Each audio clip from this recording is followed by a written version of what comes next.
Coverage begins at 5 on Smashville's Best Sports Talk. ESPN 102.5 The Game and the Game Nashville app. Hal Gill runs on Dunkin', America's favorite coffee. I grew up in Boston on Dunkin' and so happy that Nashville has my favorite Dunkin' locations all over town. Energize your day with Dunkin's extensive line of specialty coffees and espresso-based beverages. Enjoy Dunkin's iced, flavor-blasted coffee, lattes, cappuccinos, Americanos, and more. Dunkin' has the most delicious donuts, muffins, bagels, and all-day breakfast sandwiches in the business. Hope to see you at the new Next Gen Dunkin' in my neck of the woods on Harding Pike in Belmead. Plan ahead and plan for success. Put Lee Company on your team for all your facilities and home maintenance needs. We've supported the Preds since their arrival to Nashville and have serviced homes and businesses for 75 years. For the very best electrical, heating, air conditioning, and plumbing services, call Lee Company at 615-567-1000. Visit us at leecompany.com or call 615-567-1000.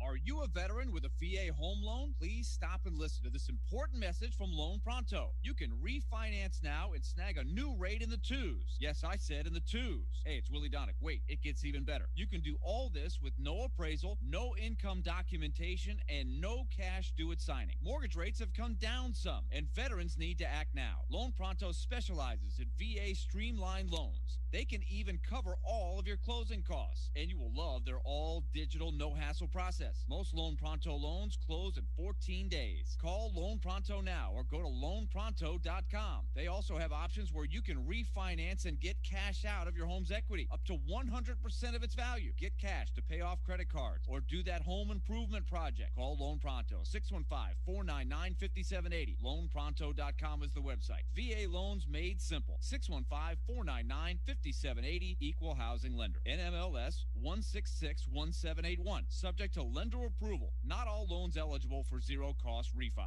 Nashville Sounds Baseball is back, and you can hear every game this season on ESPN 94.9.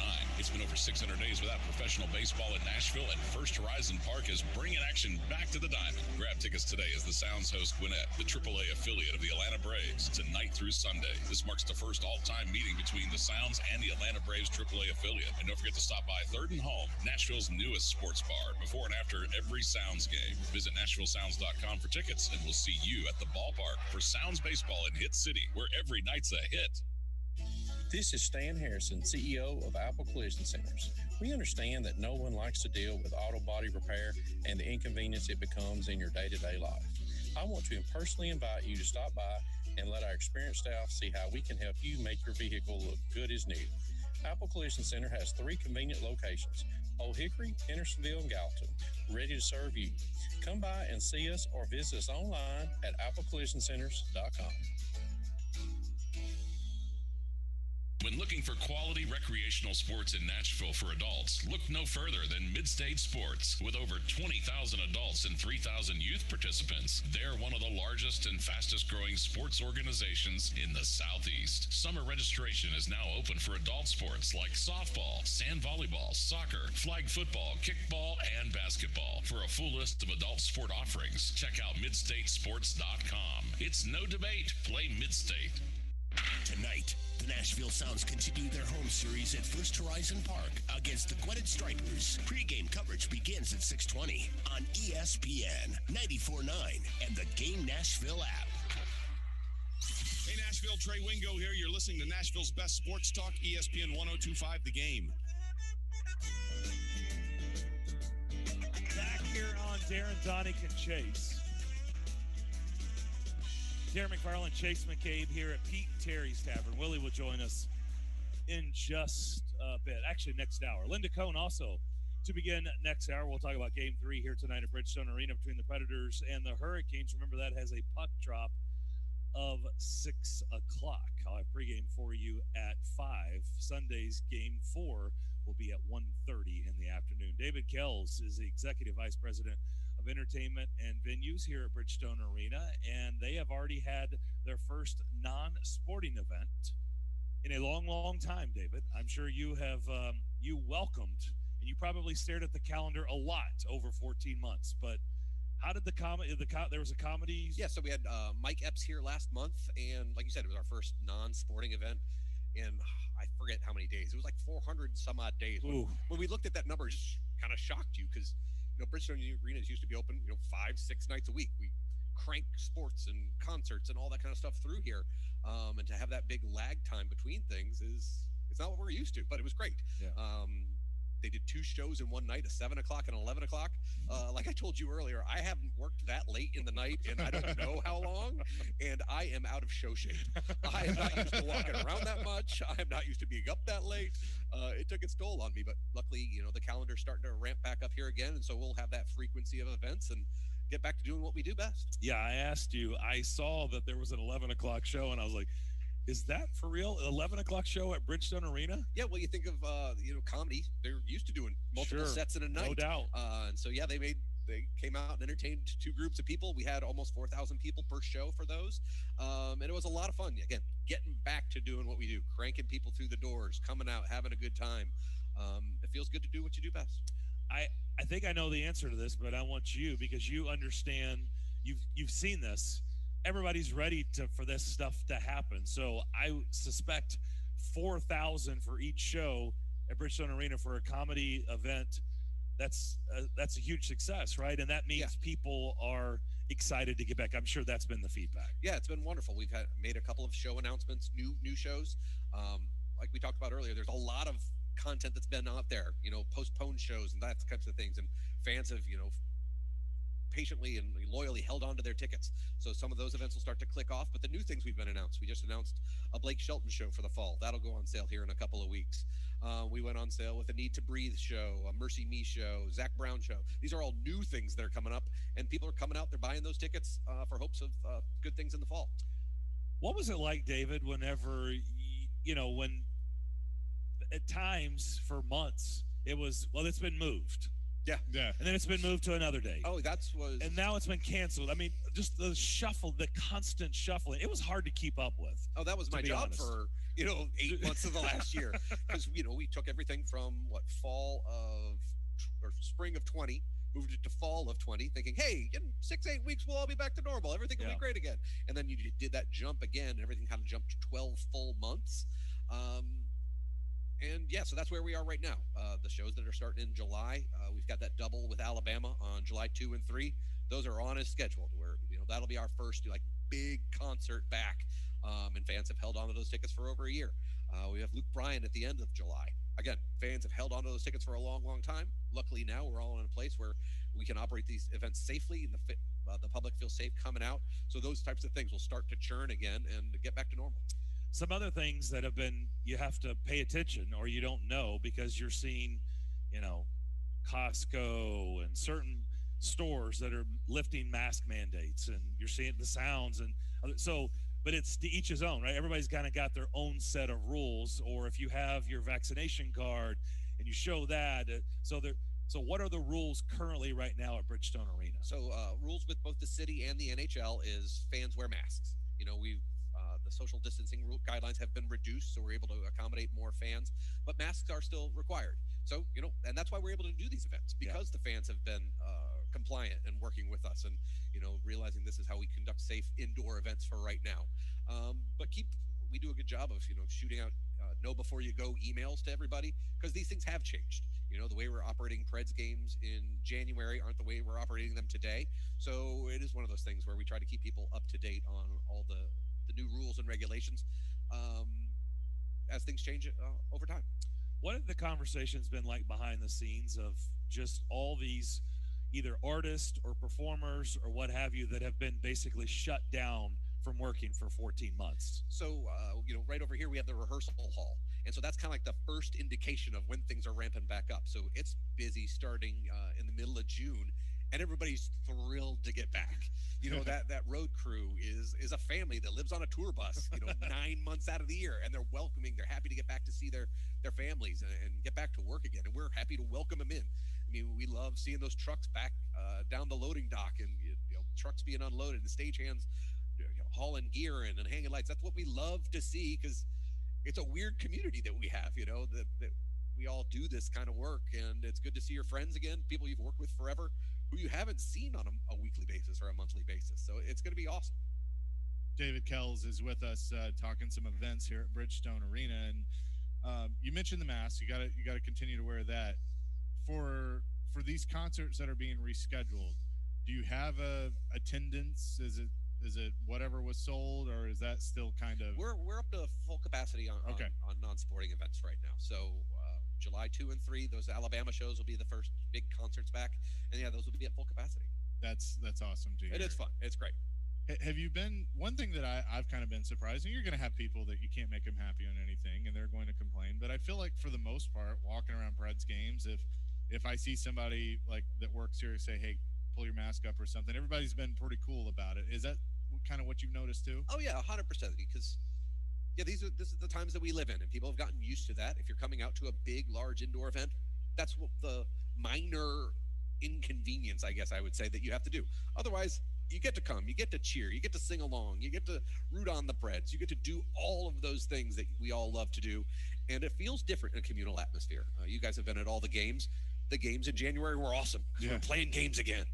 But those last couple of games with 7,000 people in the building, it felt different. It felt more energy because that's what fans do. I mean, if it's a sport or a concert, there's that reciprocal relationship of the folks on the ice are giving you something and you're giving back, and vice versa with the songs. And it's that communal experience that can't be replicated by watching on your couch. Now, we've talked to you in the past about how, okay, you get this stuff booked for this year, but then stuff's coming together for 22 and 23 and beyond. How much did having to reschedule and move stuff around maybe like create some uncertainty where, okay, I can't commit to everything that I would like to? The holds are deep. So I've got a calendar program that goes from now until the end of time. So it's got, all those SEC tournament commitments. It's got those till what? Do we have 2036 or whatever that is? So that's there. And then you work around other things. But because of that uncertainty and because of kind of a backlog of tours out there, some days I have potential for 8 different events to come. And they're shuffling, the whole country, because it doesn't make sense for a tour to go out unless they can do, 30, 60 dates around. So they have to route with us and Charlotte and Atlanta and all of that. So they're kind of juggling this whole nationwide puzzle piece to see how the dominoes fall, but also the commitment. Hey, are we actually going out on the road? What makes sense for us? What makes sense in California what makes sense in Nashville. So there's all those things to be considered. But it's wonderful to see that people have so much confidence of where we will be in the fall, and even more so in December and January, that people are making these commitments to come out on the road. So far, early on sales have gone well, so the fans are making that commitment to come back to events. And we're going to be as busy as ever come next year. And it's one of the wonderful things to see. You mentioned you're not in show shape yet. How about announcement shape? Because that's the other fun part of it. Making all these announcements. Our marketing and premium seating department, is starting cranking out those emails and those announcements, and people are finding the templates that they haven't used in months, and remembering how to resize things and ask our promoter partners for all these different assets that we can use to promote the event. So it's knocking the rust off of everything. But it's a lot of fun to make those announcements. I'm just waiting for you to give me some wrestling. I'm ready to see live wrestling again. As we've said, they have come here consistently 2 to 3 times a year, every single year. And so that's totally going to happen again. We don't know exactly when that first one will be, but they'll be on that regular schedule.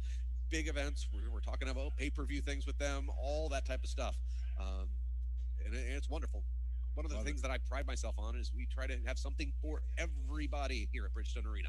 We're not just one thing, and that's one of the great mixes of our entertainment options, including cornhole tournament. Yeah, that's the crazy thing that we just announced. In June, USA Cornhole will make a stop here. I think it's June 19th. Tickets are on sale now for that one, so you get to watch the world's best throwing bags. I can't wait to see it. We can laugh, but we watched a lot of that on television when everything was shut down. That's what I've discovered. ESPN played a lot of cornhole tournaments. Everybody's coming out of the woodwork going, man, I watched so much of that over the last 8 months. I can't wait to see it live. And then before that, we have World's Toughest Rodeo. That's the second week in June for 2 shows on one day. So again, getting those gears moving, getting things back to normal. It's wonderful to put people back to work. It's wonderful to have entertainment for all of Nashville and Middle Tennessee, and fill up the stands. Everybody, as we wrap this up, everybody has learned through this 14 months in whatever, pick a workplace, fill in the blank. probably are going to operate different moving forward, right? I mean, I those conversations have been endless for me. I mean, basically, I'm more surprised if somebody says, yeah, we're going exactly where we were 14 months ago. That's exactly – no, it's like, yeah, we've learned that we can do this different. Yeah.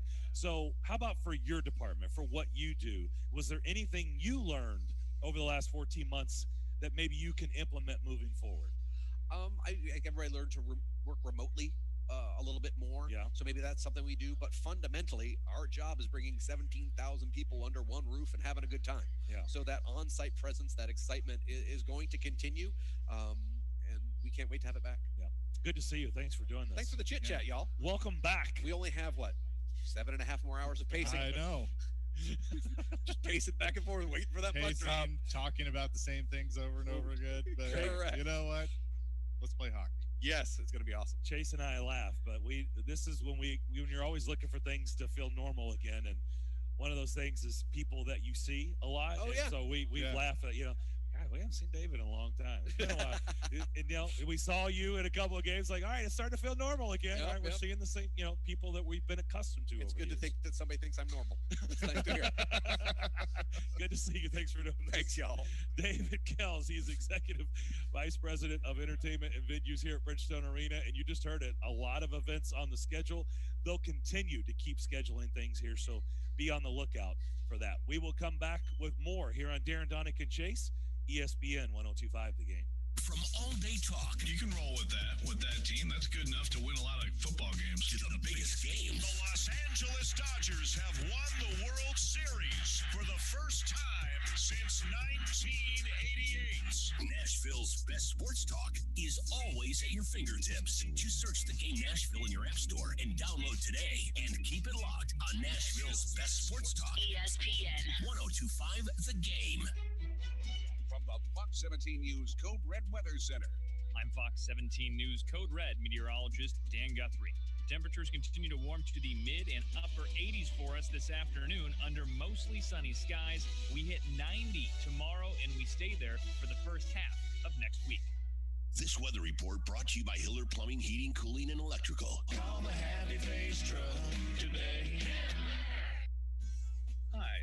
I'm Jack Jensen of Jensen Comfort Shoes. I have only one goal, and that is simply to lead clients on a path to foot and body comfort. I hope that everyone understands that your feet are your main mode of transportation and that your feet are unique. In today's world, because of online buying and self-service choices, seldom are shoes a correct fit. Most companies sell footwear on price and fashion. However, I believe that your active footwear needs to be support and comfort. Almost every foot issue will improve when you have footwear that is correctly fit, functionally designed with correct support. For more information, go to thejensencomfortshoes.com and check out our testimonies. Jensen Comfort Shoes at 73 White Bridge Road. Let our experts serve your needs. We have men's and women's dress, casual, athletic, and work footwear. Have a great day.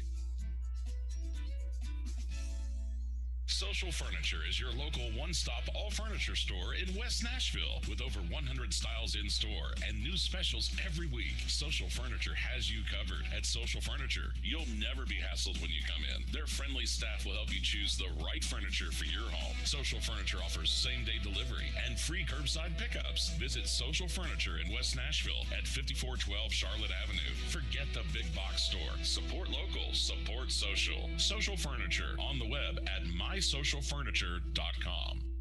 Join 102.5 The Game this Sunday for our official Preds vs. Hurricanes watch party at the Dogwood at 1907 Division Street in Midtown. The party kicks off at 11 a.m. with Ryan Porth and Caroline Fenton broadcasting live leading up to the pregame from the arena. The puck drops at 1:30 and the fun will roll all game long with $5 drafts. The Dogwood is one of Midtown's newest hotspots, and Sunday is a great time to try their brunch, featuring the infamous 32-ounce Texas-sized mimosa. We'll see you at the Dogwood in Midtown. Go Preds!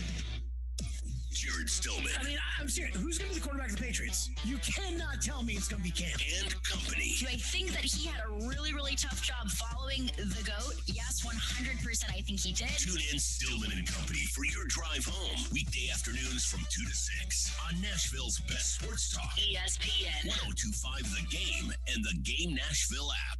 Interact with Darren, Daunic, and Chase. Call or text the show at 615-737-1025. Driven by WilsonCountyHyundai.com.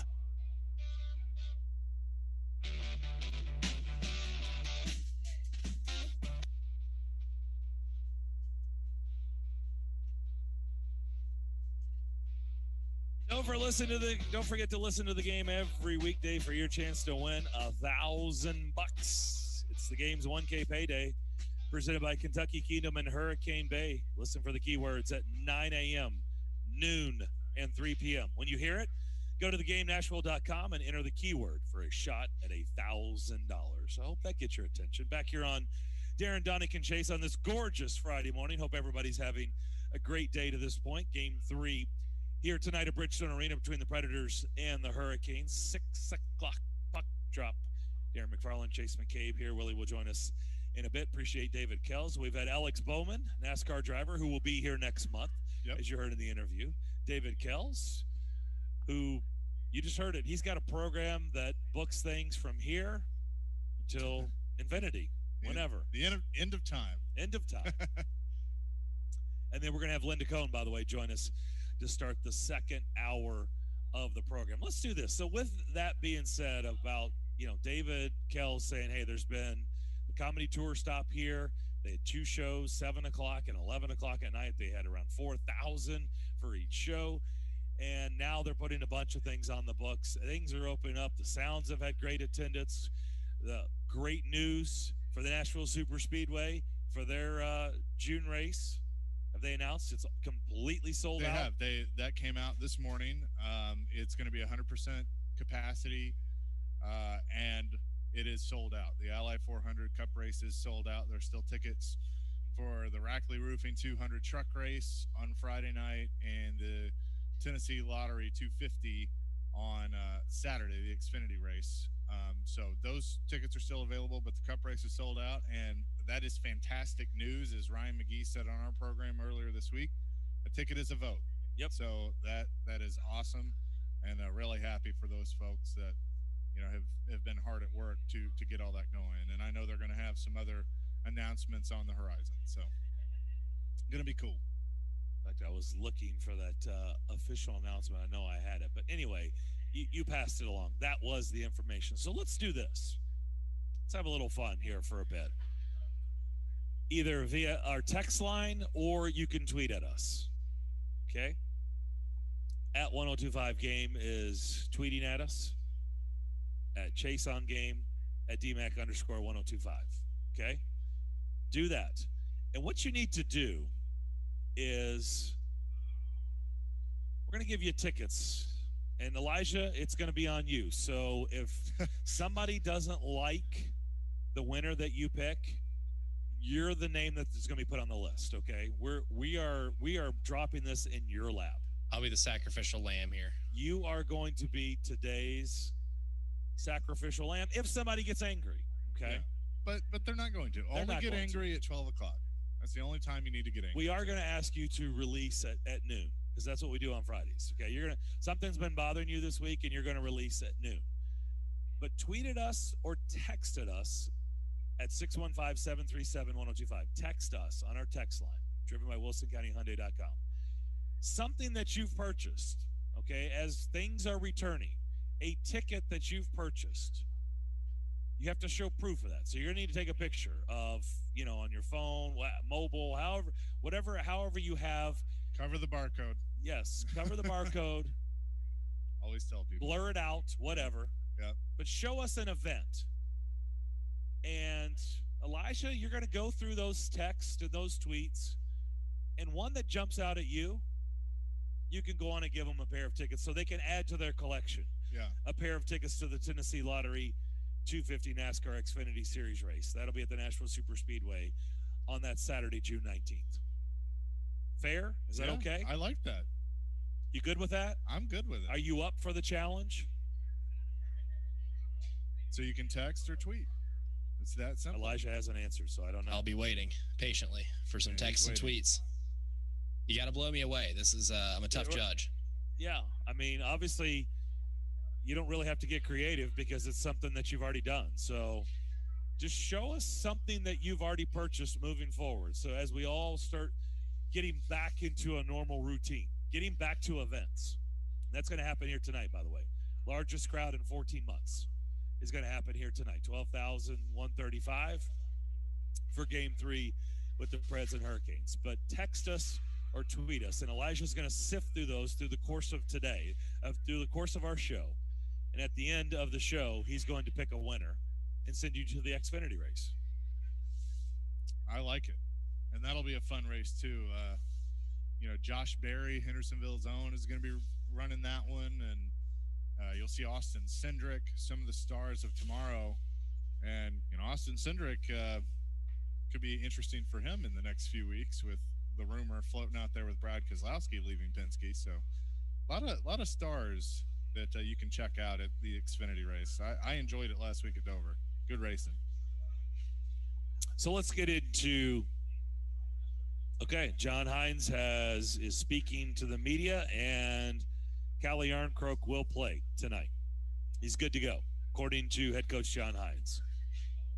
So Yarncroke back in. Which means who what? Comes out? Exactly. Richardson? One comes in, one must leave. Okay. I say Richardson. So let's talk about that for a second, because that's exactly what we're going to do. Tolvanen didn't blow us away by any means, but we didn't have a shot on goal, so that's a problem. Right, and we know the struggles of the power play. So you could make that argument. You could also make the argument that was his first playoff game, and maybe put him back out there and see what happens. The other one that I would really look at, Victor Arvidsson does not look like Victor Arvidsson. He played his first 2 games since being out with injury. He didn't come back for the regular season. They put him back in for the playoffs. And I understand that, it may take some time to get your legs under you, but he just doesn't look the same. And if he's not being effective and he's not quite there yet, I would consider pulling him out too. And putting Yarncroke in, or even, looking at multiple moves and putting Rocco in. Because I think right now, Rocco Grimaldi could be more effective than Victor Arvidsson, if he's still just feeling the effects of whatever was ailing him or what. But he just doesn't look the same. Do you agree or disagree? Well, I was also sifting through John Hines, some other stuff that he said. They said there will be adjustments will be made on the power play, both tactically and personnel-wise. Okay. Exactly. Okay. So what does that mean? As well?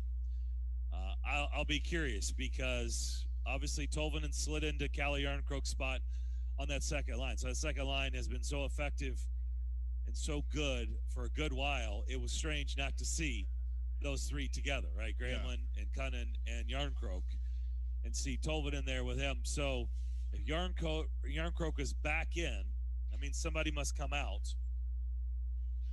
And I would say here are the likely candidates, right? I mean, I think if you're being realistic, Eeli Tolvanen, Brad Richardson, Victor Arvidsson. I think it's one of those 3. And probably Victor is last of those. It's probably one of the first 2, will be my guess. I mean, if you keep Arvidsson in, I would not take Tolvanen out yet. I would not either. And what I would do is I would put Calle back on the second line. I would put Tolvanen up with Johansson and Forsberg, and Arvidsson down with Haula and Duchesne. That's what I would do. Now, I know we have discussed that, they did experiment with putting Duchesne up with Johansson and Forsberg. They could look at that, potentially. And you could still put, well, then I don't know exactly where. You put Arvidsson and Tolvanen on that third line, potentially. But I think you're going to, like John Hines said. So we can eliminate one. So John Hines has also said Tolvanen will be in the lineup tonight. Okay, so Tolvanen's in. Says he's a guy that needs to step up. So obviously they've had, and remember, that was Tolvanen's first ever playoff game. Right. He needs to step up. So Hines has said Tolvanen is in. And I totally agree with that. He does need to step up. But you also have to – he has to keep playing. So I'm glad that he's keeping him in because, you're not going to learn anything sitting on the bench. What a difference, by the way, having John Hines. Isn't it? I know. I mean, this stuff – Peter Laviolette would have been over 5 minutes ago. Last 5 years, you would never get this. Peter Laviolette's press conference would have been like, "Good morning. We're going to play a hockey game tonight." Would he admit that? Goodbye. That there's a game? Well, that's a good point.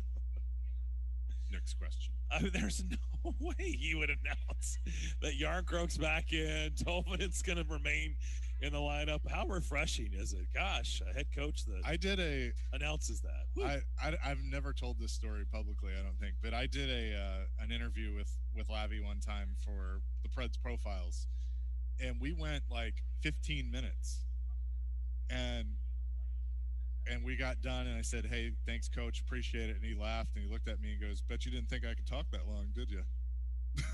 And it was like, yeah, it's the truth.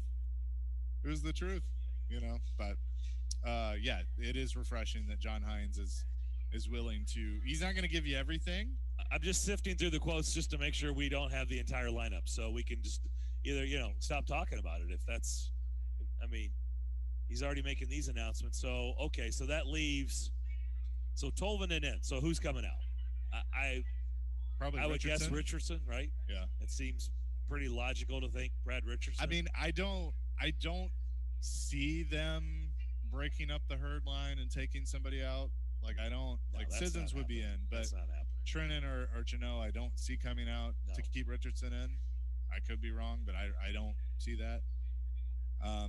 So it would make sense, unless he goes Arvidsson's coming out, which I don't see. It's Richardson probably coming out. I would say my guess right now would be Richardson for sure. Same 6 defensemen? Yeah, probably. I don't really see anything changing on that front either. I would love to, and I agree, but I would love to know more about, because I understand the philosophy is, finding somebody that can play the left shot, and that's what Fabro can't do. But I feel like having Fabro, even though he has been at times, he's been a liability. I would like to see him get a chance in this situation. It's just, where do you put him? I don't take Benning out. Goodbranson would be the one that I would take out, and I assume that the reason they don't do that is because they have the same handed shot. I would say the way that game played out for 59 minutes, it's probably the same 6. No one is blaming the Blue Liners. Nobody's blaming the defensive core, right? There were a couple of times that I did go, 44, no. But yeah, but it was completely different than Monday night. No doubt. So, I mean, the bottom line is this team is going to have to find a way to put the rubber in the back of the net. I mean, they got to score. I mean, this is what I know. You cannot win a playoff game without scoring. You cannot. It's impossible. I think that's pretty spot on. Yeah, because that's been their issue. That is an opinion and a fact. And it's not just power play. It's 5-on-5. It's just put the puck in the back of the net any way possible. And because we're at the point now where us getting on the air on Monday, and at that point talking about 2 games. I mean, what are we talking about Monday? Great question. That's a great question. Are we talking about can't wait game to find 5? out. Right. Can't wait to find out. Or are we talking about the offseason? Are we starting the offseason conversation on Monday? I don't think so. Here's another fact. If they don't win tonight and Sunday, we will not be talking about Game 5. That's correct. We're talking about the offseason. I mean, folks, we are just spitting out facts on this show today. But, I mean, this team has never been swept. And, I do feel like they're going to come in here with a different energy. And I feel like tonight probably leans towards a win. But, as simply put, you gotta score. And they haven't really been able to do that. I said it yesterday. I don't feel any different today. It's not a guarantee. It's not me rubber stamping it and saying, okay, on to Game 4. I'm just saying, I truly look. This is not rocket science. This is not, I don't need 5 degrees hanging on the wall to come out with this. If they don't play their best tonight, when are they? They're down 0-2 in a series. You're coming home. It's going to be electric. If we don't see their best tonight, it's not going to happen. It's pretty simple to say. So I think you will see their best. I think you will absolutely see their best. I think it'll be good enough for a win. But as I said yesterday, but then you have to duplicate. That's the thing. There's no, that's great. And I believe that will happen. Doesn't mean it's going to. I'm just saying that's my vibe. It's what I felt yesterday. It's what I felt today. You're going to see their absolute best. I think it's going to be a lot of fun tonight. I think they cut the lead in half. But then, you can't get too because you'll have to duplicate. You'll have to do the same thing because they have to be at their best to beat this Carolina team. You can't do certain things just okay against Carolina or below average. You can't if they're not going to score any power play goals like the Dallas series, then it's going to be a short series. Right. we know how that's going to play out. Just think about it. One power play goal may have been the difference in a victory. Changes the whole outcome. Could have pushed it into overtime. Yeah. And then, see what happens in overtime or second overtime or a third overtime. Who knows? Right? It could have been one of those games. Craig Smith could sneak one past the goal. Oh, wait. No, that was Boston. Yeah. Too soon? Nah. Not too soon. No. But he's not any good. Right? So. It's all it would take. That's the difference. So that's just my gut feeling for tonight. I think it's going to be obviously electric. We know that. The crowd is going to be unbelievable. But I think, look, they're down 0-2. We're already seeing this in the playoffs, right? Teams know. You don't have to tell them. They know. You can't get down 0-3. So you're going to see their best. And I think their best will be good enough for a win tonight.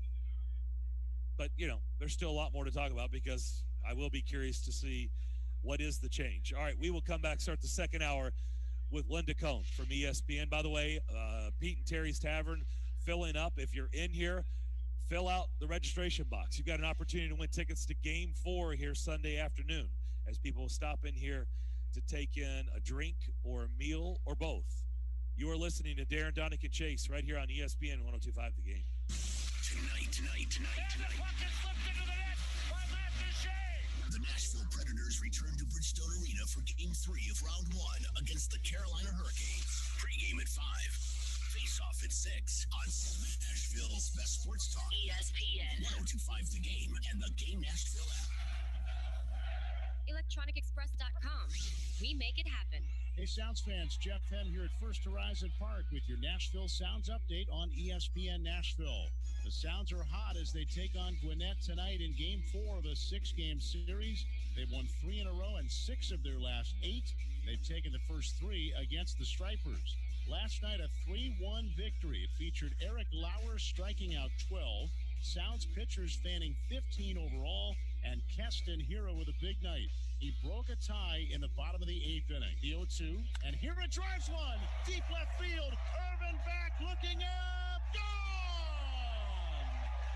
Keston Hira. 2-run homer.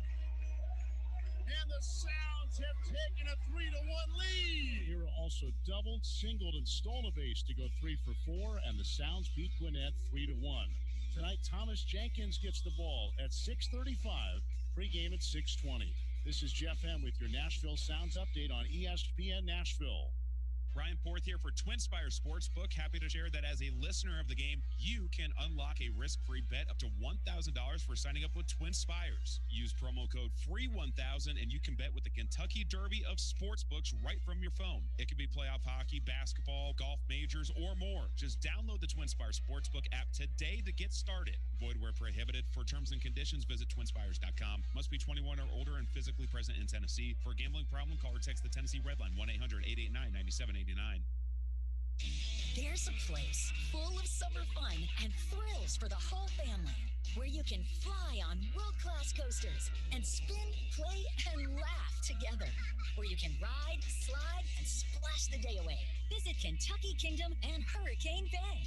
2 parks for one low price. Save on family fun with our out-of-state offer.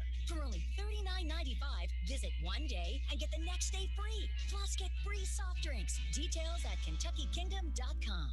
How healthy is your crawl space? Fixing a nasty crawl space is a dirty job, but Frontier, the all things basementy company, can help. If your crawl space smells, has mold, or structural problems, it will affect every area of your home. Frontier will ensure the best solution for your crawl space to protect your entire home. For a free estimate, call Frontier, the all things basementy company, today at 615-285-5799 or online at thebuzzfrontier.com. In case you missed it, mortgage rates have plummeted back to their lowest points of the year. Hey, it's Willie Daunic. Don't miss this fresh new chance to lock in your forever loan with Loan Pronto. Call now and take advantage of Loan Pronto's special zero-cost refi program. You can snag a super low rate with no junk fee and no closing costs. And listen, they don't just roll closing costs into your loan. They cover them for you. Who else does this? If you thought you missed out on the best rates ever, you have another chance. Even if you refinance last month or last year, you can do it again. Loan Pronto's all-digital process is fast and easy. Most loans get closed in 14 days, and most don't even require an appraisal. Call Loan Pronto now and start the process before rates spike again. Do it now, and you can even skip your next 2 house payments. 615-499-5780 or loanpronto.com. If your current mortgage rate starts with a 3, you need to act now. 615-499-5780 or loanpronto.com. Equal housing lender. NMLS 1661781. Subject to lender approval. Not all loans eligible for zero cost. Nashville's best sports talk, locally owned, home of our Nashville Predators. WPRT FM Pegram, 97.5 Murfreesboro, WBUZ HD2 Laverne, online at thegaynashville.com. We are ESPN 102.5 The Game. Live from the Wholesaling Studios, powered by RumbleOn.com. It's time for Darren, Daunic, and Chase, with hosts Darren McFarland, Willie Daunic, and Chase McCabe on Nashville's best sports talk. ESPN 102.5 The Game.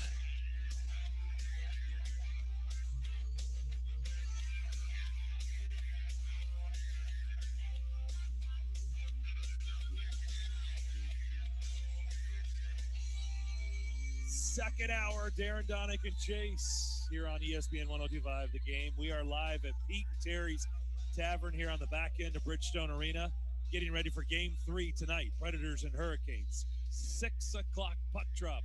Pete Weber and Hal Gill will have your call here on these airwaves. I'll have pregame for you at 5 o'clock. Darren McFarland and Chase McCabe here. Willie will join us in just a bit. John Hines saying Kalle Järnkrok back in the lineup tonight for Game 3. Also, Ellie Tolvanen will stay in the lineup. That coming from head coach John Hines. Remember, as Pete and Terry's Tavern is filling up right now, people enjoying this gorgeous day here in downtown Nashville, having some lunch, having some drinks, stop by here at a registration box. We've got tickets for Game 4 on Sunday afternoon. You do not have to be present today to win. You just have to be present to fill out some information. So keep that in mind if you're coming to Pete and Terry's Tavern. Let's say hello to Linda Cohn from ESPN. We always enjoy our chats with her. Linda, how you doing?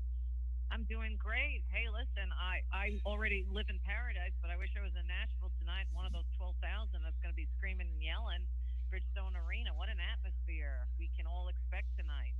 14 months, Linda. It's been since we felt what we're about to feel tonight. An atmosphere like tonight. It is going to be raucous for sure. Your thoughts from afar looking at this series through 2 games. Yeah, I mean, I'm sorry, Preds fans. I mean, I felt like, the Canes were playing in a different gear heading into the postseason. They just seem to be a different team than last season and the season before that. While, Nashville, although I love what I saw for the regular season to fight off Dallas, I thought that was incredible. A lot of people didn't see that coming from this group, but they made that happen. To be down 0-2, I was hoping that it would be, because I want to see these series last a long time. Are you kidding me? I don't want anything expecting the series to be tied at 1. It was not. I mean, UC Soros did his best to steal a game. I knew he was going to steal at least one game. It did not happen. Just so many times you can stand on your head. Obviously, you guys already know this. You need to generate more offense, for goodness sake, and you need to somehow, cash in on a power play opportunity. I know how good Carolina is going in. Like I told you now, 10 for 10 on the penalty kill. That's been a big story here, and just how opportunistic the Canes are and patient they are to wait for their opportunity and find the back of the net. But one thing I love and I feel good, if I was a betting person, I just feel good about tonight. For the Nashville Predators. They play their best at home. And those fans, they're going to feed off those fans. Carolina, with good reason, it's well documented, and anyone who's been in the PNC Arena knows what goes on there. Sure, those fans are loud, but, I've been in that building at Bridgestone Arena in 2017 when the Predators went to the Stanley Cup Final, and I know it's going to be, it's not going to be as full, but you guys, you Preds fans can make a lot of noise. So Nashville plays its best at home. I think the players will feed off that, and they're definitely going to feed off the crowd. But obviously, they need to generate more offense. But I think it will come tonight. It'll probably, Linda, because we've experienced smaller crowds for so long. It'll probably feel like 30,000 tonight. Quite honestly. Yeah, for sure. What about this Florida-Tampa series? That's been a fun one to watch, huh? Yeah, it's been great. Speaking of series you want to last forever, first ever Sunshine State series. Panthers, won a game they had to have, sort of like a predicament Nashville is in tonight. Nashville has to treat tonight like Game 7 of the Stanley Cup Final. That's it. You lose this game, you're done. Florida resilience. That's what I look at with them. It was they go up 2-0. They allowed 5 goals in the second. Sergei Bobrovsky stops 9 in the third, gives his team a chance to come back, and they do so. And now they have confidence. They have confidence in the netminder. They have confidence in themselves to put the puck in the net. That's the difference. Florida has the firepower. They may not be able to keep the puck out of their net, but they can score, and that's what keeps them in this series with Tampa Bay. And obviously, they won that game last night in Tampa after losing the first 2 at home. So if for some miracle for them, if they can even the series and do so on the road, then the Panthers are going to get in the Lightning's head. That's all it takes. I'm not saying that's going to happen with this current series with Carolina and Nashville, because like I said, I just think the Canes are on some kind of mission, and what they've learned from the past and how to, get to where they have to be, something Nashville knows quite a lot of, knowing how to get to a Stanley Cup Final. But the Predators, their players, the ones that are on the ice, they can't think about the guys that are not on the ice.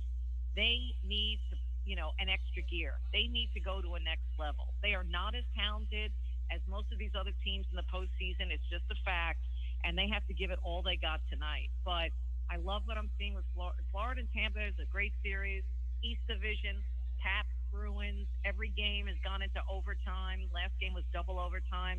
It's another amazing series. And then we have some shockers in the North Division. That took a while to get going, but the underdog teams have won game 1 of their respective series. And I'm talking about Montreal beating Toronto last night, and then Winnipeg beating Edmonton the night before. So first round has not disappointed in the Stanley Cup playoffs, and of course, it never does. That will be the easiest sports talk radio gig ever if Edmonton and Toronto lose those series, round 1 series. That'll be the easiest gig for the next 6 months in those markets. You're not kidding. It's what it's like up north. It's like the NFL for them, right? That would last forever. Just like for us, NFL talk is 365 days a year, 24/7, and we love it. But that's how it is. Yeah. So I hope for all those diehard hockey fans in Canada who haven't won, a Canadian team hasn't won a cup since 1993 when the Canadians won it. It's been a long time. And for the Maple Leafs, it's been even longer. 1967 was the last time they raised Lord Stanley. And so there's a lot going on there, obviously, with their captain, a scary situation last night. Released from the hospital this morning, John Tavares, kneed in the head accidentally by Corey Perry. We wish him the best. But without their captain, talk about having to find another gear. That's what the Maple Leafs are facing. So, again, for Nashville tonight, it's now or never. No one's picking you. You might as well play with abandon. and just get it done and make those diehard Preds fans happy tonight, that place is going to be rocking. They need to duplicate what Florida did. Both teams were down 0-2 in the series. Got to take game 3 like Florida did last night to cut that lead in half. So now Nashville needs to do that tonight. I do want to go back real quick, Linda, on that scary play last night. We were talking about the first segment of the show. How do you feel? Like, we were trying to figure out, like, Toronto's got the fork in the road, right? Like, how are they going to respond? Either they rise up and do it for their captain, or this is just one of those things they can't get past, right? It was a scary, scary scene. It's, it's a physical, it's a fast, as we know in this series, it's a fast game, it's a physical game, and these things can happen. How do you think Toronto responds to what happened last night? Well, there's a couple of things I want to say about this, because I was on the radio this morning on Sirius XM NHL Network Radio talking about it, and social media was going nuts regarding the response by Toronto's Nick Foligno, even though everyone knew it was an accident. The hockey code just says, Nick Foligno, a former captain with the Columbus Blue Jackets, a trade deadline acquisition by Toronto, he just felt he had to drop the gloves with Corey Perry. And Perry, the guy who kneed John Tavares accidentally, as he tried to leap over a fallen John Tavares, dropped the gloves, didn't throw a punch back at Nick Foligno, and kind of, responded to this hockey code. I think that was a situation where, because it was, social media was like lighting up, right? Why is Nick Foligno fighting? Why? And then after the game, Nick Foligno was saying, listen, I'm sticking up for my captain. And I think he'll never say this publicly, but if I was to read his mind, and guys, I'm good at that, perhaps at times. But here's the thing: I just think Foligno was trying to get his team motivated. After seeing their captain go down, they look at the look on their faces. The camera panned their faces. Austin Matthews, Mitch Marner, they look like their dog died. Right? It was awful, and I think that was a big reason why Foligno, even though deep down he probably knew it was an accident situation. And they don't see the replay. They were in the moment. So that's why he responded. I think the Leafs have so much talent. Before this happened, before the series started, I picked the Leafs to win in 5-6 games tops. They just have so much talent. And I think, listen, they're professionals. Tavares out of the hospital, so that alleviates their worst fears. So they got to go out and on Saturday and even up this series. They have so much more talent than Montreal now. They can't let Carey Price get in their head. But I still believe in the Leafs, and I still believe they're going to beat the Canadiens. We're talking to Linda Cohn of ESPN, talking a little hockey with her, and always enjoy doing that. Another series, Darren brought up the Florida series, Florida-Tampa, but I've really enjoyed the Capitals and the Bruins as well. And, a chess match, if you want to call it that, between Bruce Cassidy and Peter Laviolette. But it's had a lot of drama in that series so far, too. Yeah, drama in the form of overtimes, right? As I mentioned earlier. Last one being every game, adult overtime. What's not to love? Interesting. This is big for the Caps tonight, obvious reasons. Boston up 2-1 in that series. The last game, it was a mix-up, miscommunication between the Samsonov, the rookie goaltender, and defenseman Justin Schultz. It appeared Samsonov got the brunt of the heat and the criticism, which I think was unfounded. The Capitals would never have been in double overtime if it wasn't for the goaltending, the 40-save performance by Ilya Samsonov to get the Caps in that position. Yet, cameras caught Alex Ovechkin, who I respect, first ballot Hall of Famer, captain, just yelling something mixed in Russian and English in the direction of his rookie goaltender after Craig Smith scored on a wraparound when Samsonov couldn't get back in time. So I expect the Capitals to respond tonight. But I picked Boston not only to win the series, but to come out of this East Division, which it would be a very tall task, because I felt the East Division really was the best in this regular season this year, most competitive from top to bottom. But it's going to be something. I expect another overtime game. Absolutely, that will probably happen. You mentioned that East Division, and obviously the Central is what we've focused on, but they're different this year. We expect everything to go back to how it was with Arizona moving into the Central and Seattle, of course, coming into the league. But do you believe that the NHL has maybe learned some things that they should apply for the future, whether it's some sort of realignment using the division model rather than conferences, or even having these 2-game sets to reduce travel. What do you think that they've been able to take away from this schedule? Yeah, that's a good question. I'm not sure. That's a mind I can't read. Gary Bettman, the NHL commissioner. But, I do know this. I, for one, I think it's split down the middle because there are a lot of hockey fans who are like, oh, God, I was so sick of seeing, Carolina play, Nashville, or Dallas play, Tampa, or whatever it was, throughout this 56-game regular season that had to be condensed. I loved it because that was where the rivalries. That's why I think you see a lot of these first-round playoff matches, are involve more fisticuffs, more dropping the gloves, more fighting. Usually in the postseason in the National Hockey League, you see more physical play, okay? But you really don't see the dropping of the gloves. I'm not talking about the Nick Foligno situation with the John Tavares going down. Just guys fighting like we saw with the Penguins Islanders last night. That was crazy. That was ridiculous. We're seeing a lot of that. Bruins Caps. We're seeing a lot more than we normally do. See, in the postseason, we get down to business, right? It's about winning games. It's about the hard hits, scoring goals, great goaltending. But I think because of what kind of regular season this was when you're playing an opponent 8 or 9 times a year, I think that carried over into the postseason. But I do believe the league is going to go back to what it was, just for, I guess, obvious reasons to get back to. They've gone that route, even pre-COVID back in the day with the, Smythe division, Patrick division, back in the old days where you would have, each team playing each other like 8 times, 6 times, 7 times. And, they stretch from that. So I think we're going to go back to a more, quote, normalcy and a longer schedule. But honestly, guys, I'm always all for whether it could be the NBA, could be Major League Baseball, anything except the NFL, but a shorter regular season schedule. I'm all for that, and I enjoyed a shorter schedule during the regular season, put a more emphasis on the postseason. Yeah, it has been fun, that's for sure. As your network gets ready to jump into this with the NHL, how would you evaluate the health of the league right now? COVID aside, we know that has set some things back for everybody, but just overall the health of the NHL as ESPN gets ready to join as a media partner. I think I am just so excited. I mean, I've been around long enough to know when the NHL was with ESPN back in the day. I started at ESPN hosting SportsCenter July of 1992, and I remember how great those days were. And there's so many people in the company that have, including our head guy Jimmy Pitaro, who, kudos to him, made this happen, bringing the NHL back because he's a big hockey fan. And so we always loved the NHL, and now that we're going to get it back in October, we're getting it at a wonderful time. And I'll tell you why, because of these young stars. I mean, that's the big thing. Look how, and ESPN was a part of it, look how big the NBA has grown, and it really has. And why? Because of personality, because of individuals. Listen, I love team play, and I love teams, that I stay loyal to my teams, but you got to sell personalities and individuals.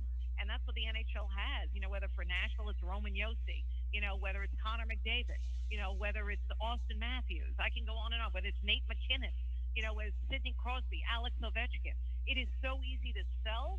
And I think ESPN is so good at mixing, that marketing attribute, that entertainment attribute with the hardcore education and informational attribute of sports and analytics. And I think it's going to be absolutely a jackpot, for ESPN and its family and networks. I can't wait. Can't wait till October next year.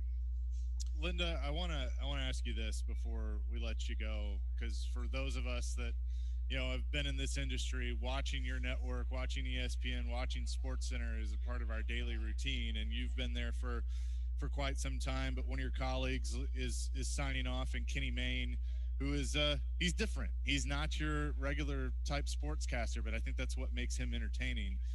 What has he meant to you, and what has he meant to ESPN as he gets ready to sign off? Yeah, I guess he's having his big time show, I guess, Monday night. Yeah. I love Kenny. We go way back. We go way back even before ESPN. We both worked in Seattle, Washington. He's great. And the one thing that always comes to mind of Kenny Mayne for me, and with all the millions of shows I've done with him, and I've done millions of shows with people that make me laugh, nobody made me laugh harder and more than Kenny Mayne. And sometimes without even uttering a word, all you he would have to do while I'm reading a highlight is just give me one of his goofy, strange looks, and I mean that adoringly, and I would be cracking up. I mean, he is just so funny, and you're right. He's like no other. He's just that dry comic that I love and always love when comedians have dry humor. That's what Kenny Mayne is. And unlike others, here's the difference, okay? There are some people that have come and walked through Bristol, Connecticut, or in the LA studios where I'm now, or whatever it is. They try to be funny. That's not Kenny. When you don't have to try, it works, right? Because he's real. That's Kenny. He's genuine. Plus, he knows sports. It's not like an act. He hasn't been part of ESPN Sports Center. He hasn't been legendary on ESPN Sports Center because, he wanted to do something else and he wanted to use this as a stepping stone. He loves sports. It's in his blood. Hey, he used to be a quarterback. Just ask him. So that's what's great about him. He has tremendous balance, and he knows when to be serious, and he knows when he can be funny, and he's funny a lot. And guess what? His next chapter, he's going to be fine. And I'm glad he's getting a big send-off. He deserves it. Linda, always appreciate your visits. Have a great rest of your Friday and a great weekend. We'll see if the Predators can even this thing up before they leave and head back to Raleigh tonight and Sunday. Yes, it's now or never, guys, as you already know. Yep. Thanks, and take care. All right, you too. That is Linda Cohn from ESPN. We do appreciate her joining us. As always, we will come back. Don't forget, you just made the list. Coming up at high noon, it is not, we know it's Stanley Cup playoffs, but it's also basketball playoff time. Yeah, big stakes, bigger promotions. It's time to hammer the over and score some cash. Should have your attention now. DraftKings Sportsbook is giving you a chance to lower the over-under on a feature playoff game. All players who place the bet on a feature basketball game will have a hand in lowering that over-under on the game. So this is how it works. Every 1,500 players who bet the over on the select game, the over-under will drop by a point. Every bettor who hammers the over in the feature game will help lower that game's over-under. This is the best part right here. The odds remain at even money. So the line keeps going down, and the odds remain at even money. That's right. You can double your money by hitting that over. DraftKings is safe, secure, reliable. You can deposit and withdraw your funds at your convenience. All you have to do is download the top-rated DraftKings Sportsbook app right now. Use that promo code 1025GAME. And when you sign up, hammer the over. Sorry, had to clear my throat. For every 1,500 people that participate in this, hit that over, that line is going to decrease by a point. Here's a chance to improve your odds hitting that over. So tell your friends and family this is going to have to be a team effort. Use that promo code again, 1025GAME.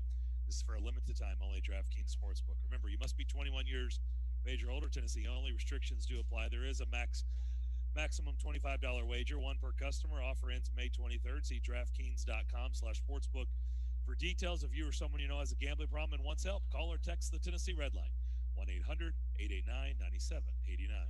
It's game day in Smashville. Duchesne for Howla. His shot, he scored! The Preds return to home ice, looking to grab a Game 3 win against the Canes. I'm excited to just get back to Bridgestone and get in front of our fans. Pre-game coverage begins at 5 on Smashville's best sports talk. ESPN 1025 The Game and the Game Nashville app. With no fees or minimums on checking and savings accounts, banking with Capital One is like the easiest decision in the history of decisions. Kind of like Taylor Swift choosing what to wear. It's looking kind of chilly out today. I think I'll go with a cardigan. Yep, even easier than that. And with our top-rated app, you can bank anytime, anywhere, making Capital One an even easier decision.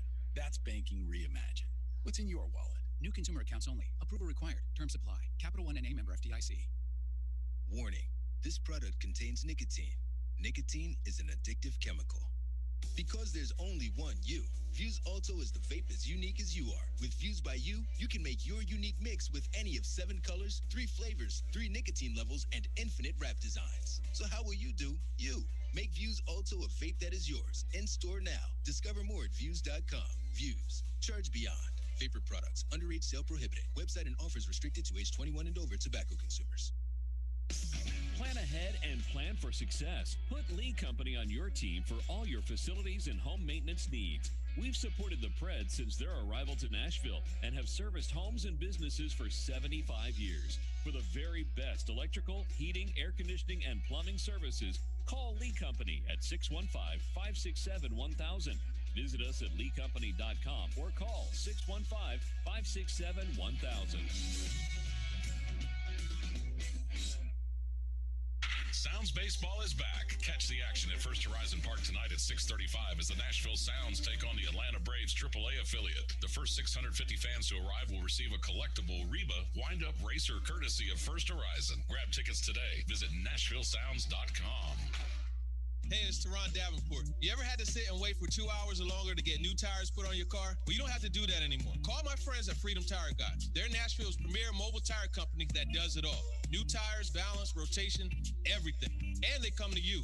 Your work, your job, your house, you name the spot. Head online to freedomtireguys.com, fill out their tire calculator, pick your new tires, and schedule your service date. It's that easy.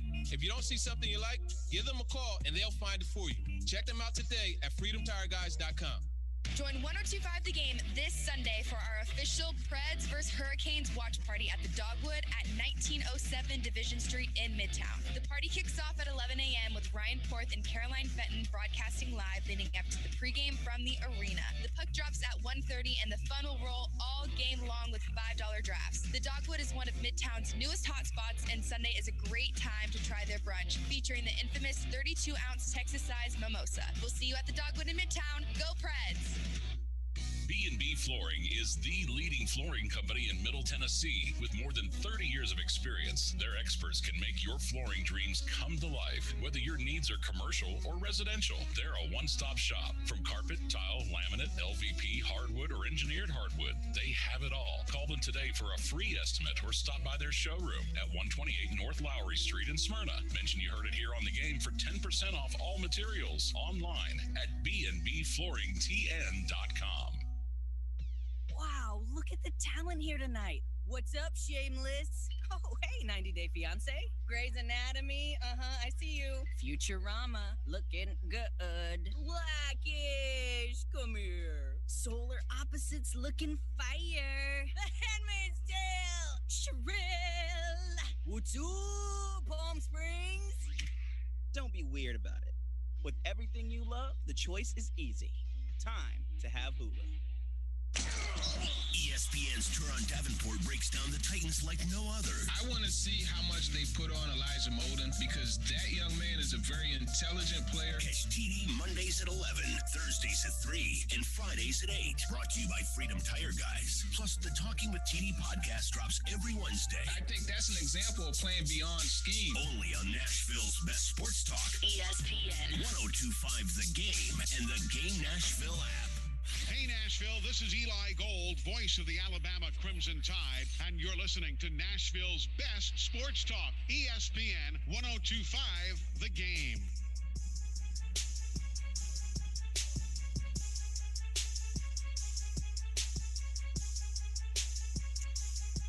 Thank you, Eli. Back here on Darren, Daunic, and Chase here on this gorgeous Friday. Darren McFarland, Chase McCabe here at Pete and Terry's Tavern as people take in good lunch, have a nice drink. The windows are open. The fans are going. Man, it feels fantastic down here. And by the way, we've got a registration box. You don't have to be present to win. This is for Sunday's Game 4 here at Bridgestone Arena. Remember, that is a 1:30 puck drop. I'll have pregame for you at 12:30. All you have to do is you have to be present to fill out the info. And we're going to draw a lucky winner after the show. You don't have to be present for that. But if you're coming here, you're in the area, you're coming here to have a meal, stop over here and fill out something for your registration box. You could be in the building for Game 4 on Sunday. Also, we asked you to tweet or text us a picture of a sporting event or an event that you're going to, something that you've bought tickets to. Now, you can blur out the barcode, put your finger over it or what have you. But we had David Kells on in the first hour talking about some of the events that are coming to Bridgestone Arena. Things are opening up. Things are getting on the books. And those texts and tweets have been coming in. Yeah. Elijah's going to pick one. after the show, and somebody's going to add to their collection, and they're going to be going to that Xfinity race out at the Nashville Super Speedway on Saturday, June 19th. By the way, they announced this morning that the Cup race on Sunday is completely sold out, which, that's great awesome news. But if we're not saying that, then ruh-roh. Right. So that needed to happen. It has happened. We're here. Elijah Campbell is back at our Wholesale Link Game Studio, powered by RumbleOn.com. Like I said, keep those pictures coming in. We have put Elijah on the spot. He is going to pick the winner. And if you get mad or you want to put him on the list, he's your guy. Okay? Do it, I dare you.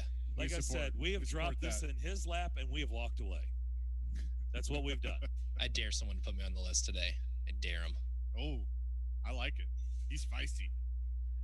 I was looking at odds for Julio Jones' next team.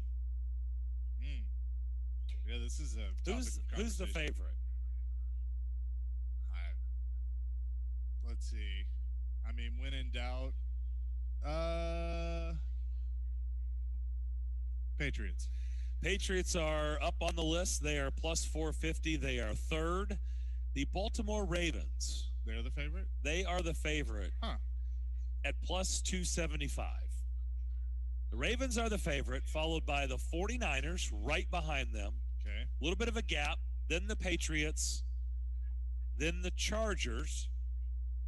Makes sense. Then, actually, the Chargers and the Titans. So probably plus 750. Plus 6. Plus 600. Okay. The Colts are plus 700. The Packers are plus 900.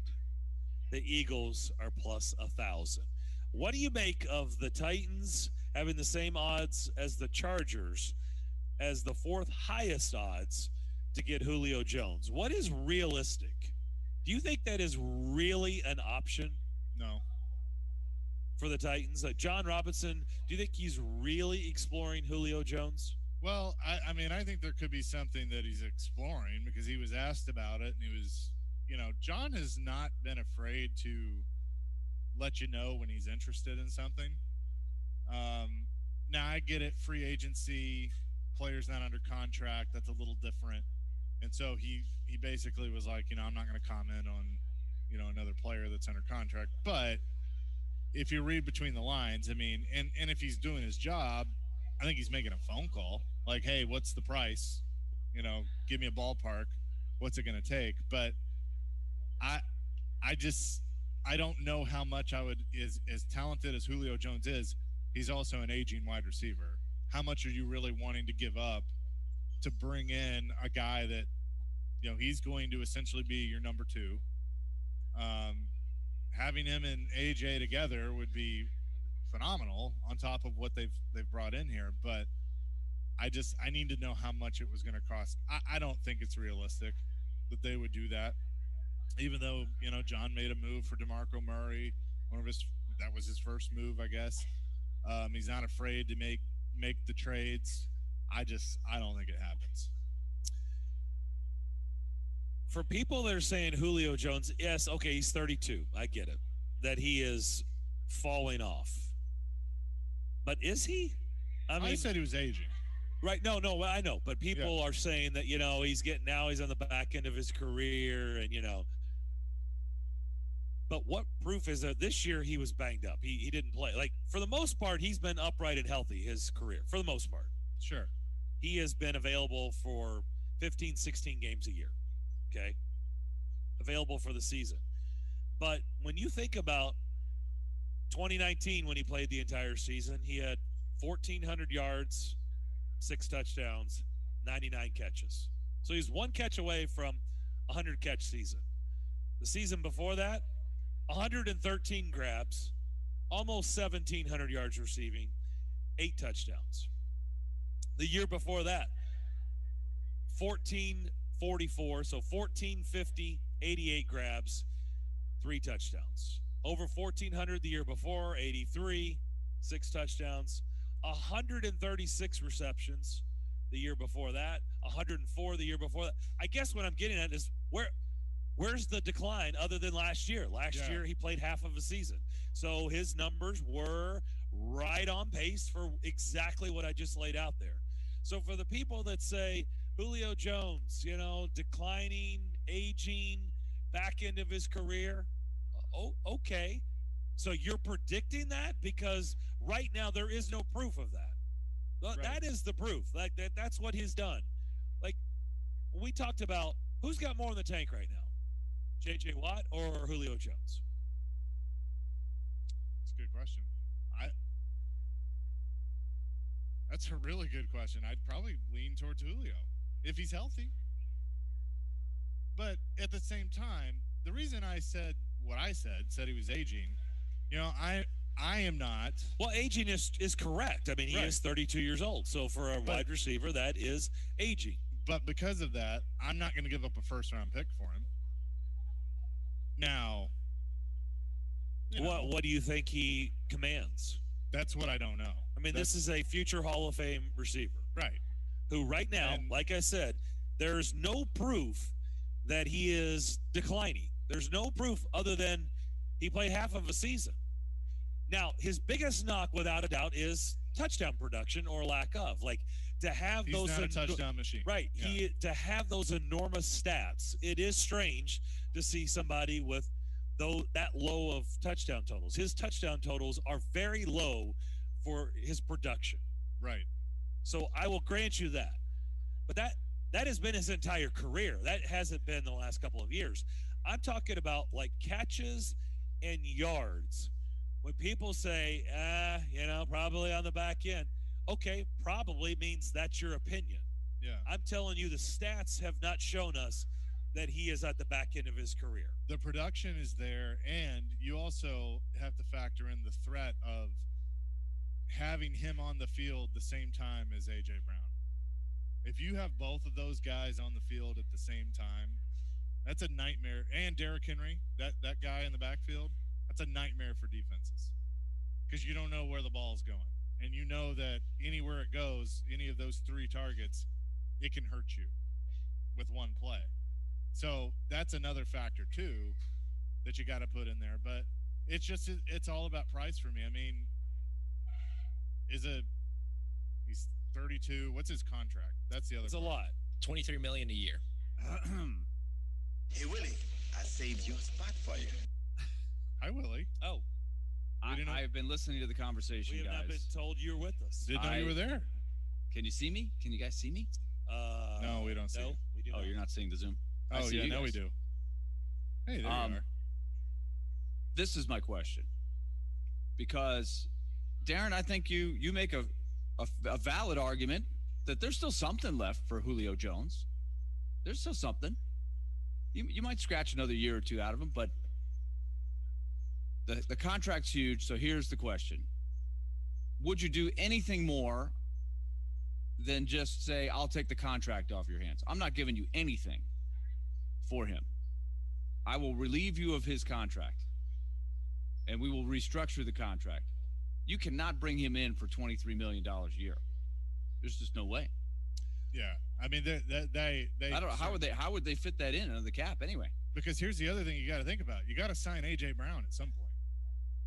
Like he's gonna be getting a new contract, and John Robinson has to get out of the business of letting his top draft picks come in here, show out, and then go get a contract somewhere else.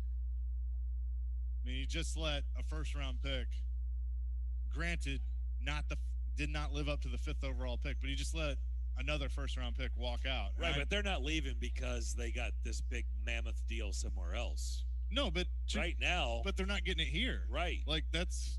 But it doesn't necessarily mean it's a mammoth deal. It's right, just he's not giving it to him. But the bigger problem is they're not getting the mammoth second deal, which means the picks probably weren't warranted. They weren't, great picks. But, well, he gave it to Derrick Henry, so I'll give you that. Maybe it's second-round picks, so maybe we're good with A.J. Brown. No, you said first-round picks. Right. Well, I guess, but A.J. was the second-round pick. Right, A.J.'s the second round. Yeah. No, my point is really interesting to note that how many of the first-round picks are elsewhere. Right, most. Jack Conklin, Adoree Jackson, Corey Davis, and who knows? Certainly Marcus Mariota.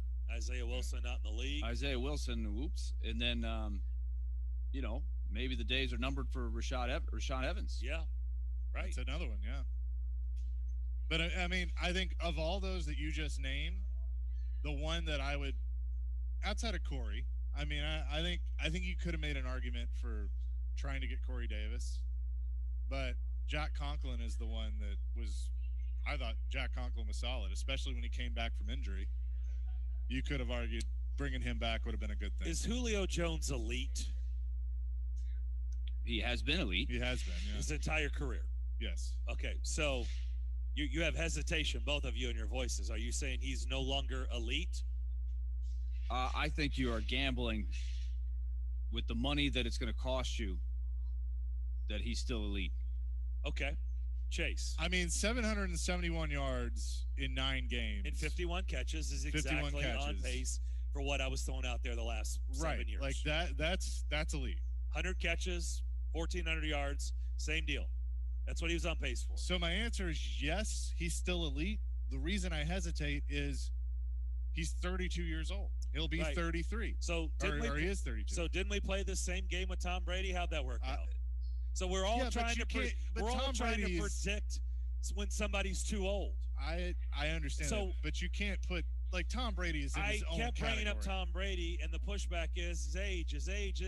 Well, how did that turn out? I'm saying we're talking about elite players. If we all can agree he's elite, like Tom Brady, yeah, he is an elite receiver. He is going to be a Hall of Famer. He will be in Canton. So when are we going to stop trying to predict when their career is over? But I don't know if he's in Canton for sure. But let me ask you this question. You don't think Julio Jones is going to Canton? I feel very comfortable saying that. Very comfortable. I'm not that comfortable. He's going to the Hall of Fame. I don't know. There's the wide receiver position's different. He's been great. There's no question. But let's focus on this. Something that Tim brought up yesterday. Or no, Wednesday, when we last had him on. A.J. Brown is the man, right? And you've got a lot of pieces around him. Derrick Henry's the man. Can Julio Jones come in and be a secondary weapon for you? Is that what you want? Or are you saying, hey, Julio Jones is elite, he's a Hall of Famer, let's make him the focal point of the offense? Why would you do that on an already powerful offense? Could Julio Jones adjust his role? He's never not been the man. I think that's a fair question. It's a fair question, but he's not going to have 100 and something catches on this team. Not with Derrick Henry getting the ball, not with A.J. Brown getting the targets. Sure, but I think he's a professional enough that wouldn't really be an issue. I know from the other side, How do you know, though? Jerry Rice was a professional, but he could not stand not being the number one man. He couldn't do it. It's fair. I know from the other side, I've seen tweets of Derrick Henry saying, like, Derrick Henry, took a screenshot of, I guess it was the odds or something with Julio and said, tighten up, let's go. A.J. Brown was all about it. There's jokes of what happens to 11. Does he give 11 up? Like, whatever it takes to get him here. So they're on board. Taylor Lewan's tweeted stuff about him. So it sounds great on paper. I don't know how it works when he gets here. If and when he gets here. And the other biggest part of the puzzle is what are you going to give up to get him? And how do you fit him into the cap? That's really the only thing I'm concerned about, because you never know how it's going to turn out with any player when they come to a team. We all thought, Isaiah Wilson's going to be great. Well, let's see how that turned out. Or let's look at how that I'm not sure anybody said Isaiah Wilson's going to be great. Well, that he'd be... Who was really saying that? That he had the potential to be a good, I can tell you right now, great never came out of my mouth about Isaiah Wilson. Okay. I don't know why anybody would say that before you ever saw him take a snap on. Well, he's a first-round pick, so it's just the assumption that you get it right. Oh, okay. Great's a strong word. Great to me has to be earned. That's fair. Really good. Better than not in the league. I would honestly, if you're not saying that about every first-round pick, then you got a problem, because we thought it would work out more than it did. Right. I'm just saying, if you take anybody in any sport in the first round, aren't you expecting them to be have good. worked out worse. Why would they go in the first round? I'm expecting them to play more than, a kneel down snap and then not get cut. I was going to say, he doesn't. I don't even think it should really count. Like, honestly, he should go down as a guy who never even played here. Unfortunately, that isn't going to work because John Robinson's resume is always going to read missed horribly on a first round pick. I just think that. All right, so what are you giving up, Darren? Tell me how you do this. You want to make it happen. Make it happen. What are you giving up to do it? Let's do that on the other side to close out the hour. Don't forget, you just made the list. Coming up at high noon here on Darren, Daunic, and Chase, ESPN 102.5 The Game. From all-day talk, the good shooters, you notice because their shot looks different. The puck just seems to be on the goalie quicker. To the biggest games. Open man is Devontae Smith, touchdown. Nashville's best sports talk is always at your fingertips. Just search The Game Nashville in your app store and download today. And keep it locked on Nashville's best sports talk. ESPN 102.5 The Game. The NBA playoffs are here, everybody, and FanDuel Sportsbook is celebrating by hooking new users up with $100. Hey, everybody, Joe Rexler here to let you know. You bet $1 on either team in the Clippers-Mavericks series from now until May 30th, and FanDuel will give you $100 in site credit, even if your bet doesn't win. FanDuel is the #1 sportsbook in America, and there is no better way to bet on sports. It's easy to use. The payouts are fast. There are so many promotions and unique betting options, such as, of course, the same-game parlays, always live betting, always a chance to get more out of your bets. So download the FanDuel Sportsbook app right now, sign up with promo code Joe102, and turn your $100 into a big-time payday. It's time to get excited about the NBA playoffs. Must be 21 or older and present in Tennessee. Site credit is now withdrawable and expires 7 days after receipt. First bet only. Offer is non-transferable. Terms and restrictions apply. See full terms at sportsbook.fanduel.com. Gambling problem? Call the Tennessee Red Line, 800-889-9789. From the Fox 17 News Code Red Weather Center. I'm Fox 17 News Code Red meteorologist Dan Guthrie. Temperatures continue to warm to the mid and upper 80s for us this afternoon under mostly sunny skies. We hit 90 tomorrow, and we stay there for the first half of next week. This weather report brought to you by Hiller Plumbing, Heating, Cooling, and Electrical. Call the Happy Face truck today. Hey, Smashville, it's Robbie Stanley, and I want to tell you about my friends at Spring Hill Heating and Cooling. They're locally owned and operated, and right now they're running a great tune-up special for one system for only $55. You heard that right? A great tune-up special for only $55. One of the many ways to save at Spring Hill Heating and Cooling, and right now you can get 6 months, no interest financing available on repairs. Spring Hill Heating and Cooling offering premium service without the premium price. Do yourself a favor and check them out at springhillac.com, your proud partner of Smashville Live. Housing prices here are through the roof. That means you're probably sitting on a ton of home equity. Maybe it's time to turn that equity into cash you can use now. Hey, Willie Daunic here talking about Loan Pronto. Loan Pronto can refinance your loan at a super low rate, pay the closing costs for you, and get you a bunch of cash out. I mean, like tens of thousands of dollars. So don't just sit on that home's new value. Use it. Use it to pay off credit card. Use it to consolidate other debt. Use it to make your home even more valuable with a new kitchen or bathroom. Loan Pronto's all-digital platform makes it fast and easy. You can get a big check in 2 weeks. And if you act now, you can even skip your next 2 house payments. Call Loan Pronto now. 615-499-5780. That's 615-499-5780, or go to loanpronto.com. Ask about the Loan Pronto zero-cost cash-out refi. LoanPronto.com, 615-499-5780. Equal housing lender. NMLS 1661781. Subject to lender approval. Zero-cost option not available on all loans. After a long, cold, miserable, snow-shoveling, polar vortex, frostbitten winter, the last thing I want to do when spring arrives is yard work. So here's a helpful tip to get you out of raking and reseeding.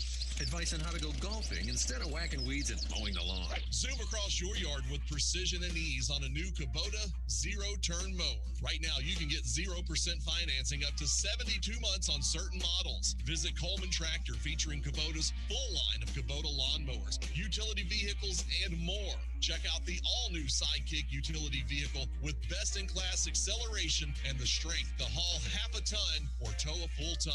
When your job demands precision construction equipment, Kubota has earned a solid reputation for well-engineered products that are reliable and deliver results. Coleman Tractor has 4 convenient locations in Middle Tennessee, Nashville, Clarksville, Paris, and their newest location in White House. Now through June 30th, see us or go to KubotaUSA.com for more info. Robbie Stanley. The two teams that we've wanted to see play and clash for a long time. Joe Rexrode. I think there's a good chance that we have a really, really good game. Get your morning started with Robbie and Rexrode every weekday from 6 to 10 on Nashville's best sports talk. ESPN 1025 The Game and the Game Nashville app. If you've missed any of today's show, just search Darren, Daunic, and Chase on Apple, Spotify, or on your favorite podcast platform. Yes. This doesn't get you ready for Game 3. I don't know what will. Back here on Darren, Daunic, and Chase here on this gorgeous Friday. We're live here at Pete and Terry's Tavern. Stop in here, register to win Game 4 tickets. It's free and easy to do. You don't have to be present to win. Game 4 will be Sunday afternoon. Puck drop at 1:30. You just made the list coming up at high noon. Tell us who or what has made you mad. We will do that coming up in about 10 minutes. Everybody and everything. We've been told on Twitter this week that there's people raring to go. They're ready to go for You Just Made the List. All right, Willie, you asked the question. I asked the question. What is the price? Make it happen. Okay. I want Darren seems like he wants to try to make this happen. I want to know. I'm open-minded. My concern is with Julio Jones coming to the Titans. Can he fit on an offense that already is going to lean heavily on Derrick Henry and A.J. Brown? Can he accept a new role? And B, at age 32, is he still an elite talent that is worth a lot of resources to get up? So give me the resources that it's going to take to get him. Well, let's just start with, T-Rack. I'm not going to give up T-Rack, so I'm not going to throw him into the trade. I mean, certain things just can't be done. I'm not going to throw Brandon Galloway, the NFL Fan of the Year, super Titans fan. I'm not throwing him into the mix, so he's not going to get traded for Julio Jones. I'm not going to trade Zap Girl, Carrie, right? She's a huge, her and her family, huge Titans fans and Preds fans. Not going to put them. Saw her the other night. Yep, they came by, stopped in Barrel House with their whole family, said hello. So they're not going to be a part of the trade. You've got a big contract. I think you still have a very productive player, an elite player. So what am I willing to give up? I'm willing to take on his contract in some capacity, somehow, some way. But I'm not giving up more assets to Atlanta. They are clearly ready or okay with moving on from Julio Jones. Maybe it's just one of those deals where, maybe David Boyle is going to be factoring this in the offseason, that they would like to get out from underneath the contract, right? And maybe that is where Atlanta is with Julio Jones.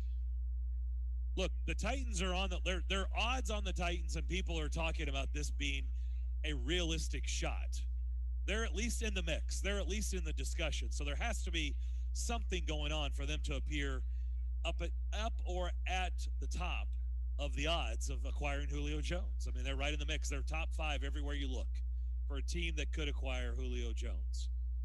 I don't have a great answer, Willie. I've really been stalling. I've tried to be a little bit funny with this, but I don't have a great answer because I don't truly know what the asking price is. I don't know. To me, but I think you've hit on one thing. I agree with you.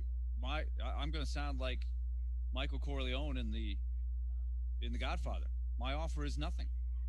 I'll take the contract, but I'm not offering anything back. I'll take them off your hands if you want to be free of the contract and the cap number. But beyond that, and even so, Chase, Mr. Cap guy, what do they have under the cap? They don't have that kind of money under the cap. They have to let somebody go, don't they? I mean, there would have to be wheeling and dealing, and that's why. And I believe I'm correct in saying this, that this is a deal that would have to wait till after June 1st because then he's already been paid. I think that's right. Some things from the Falcons, and so the Falcons are going to pay a bonus or whatever. And they probably know that they're going to have to help sweeten the pot. Yeah. Yeah. I mean, I think whatever team acquires him, they're not getting him for the current cap hit. Like, Atlanta's going to have to eat some. And I feel like that they probably know that. And so that obviously changes the price. Like, if Atlanta's going, hey, we're going to eat some of the contract, hang on to it, does that turn if the asking price was a third, does that turn it into a second? And would you be willing to do that? Yeah, I like draft picks. I like hanging on to draft picks. I need to know how much relief I'm getting because that's huge. Sure. I mean, how many years am I getting? Am I just getting it? Because at this point, as many veterans have said, and the latest one that I have heard say it is Wesley Woodyard, when you get to be 32, every year is a one-year deal. There is no such thing as anything else. I mean, but what kind of dead money we talking? Like, what's the structure of his remaining deal? So this year, the dead money is $40 million. So nice, according to Spot Rack. Next year, when he's 33, the cap hit is 19.2. The dead money would be 17.5. Then after that, the last year of the contract, cap hit still 19.2, but the dead money's 7.7.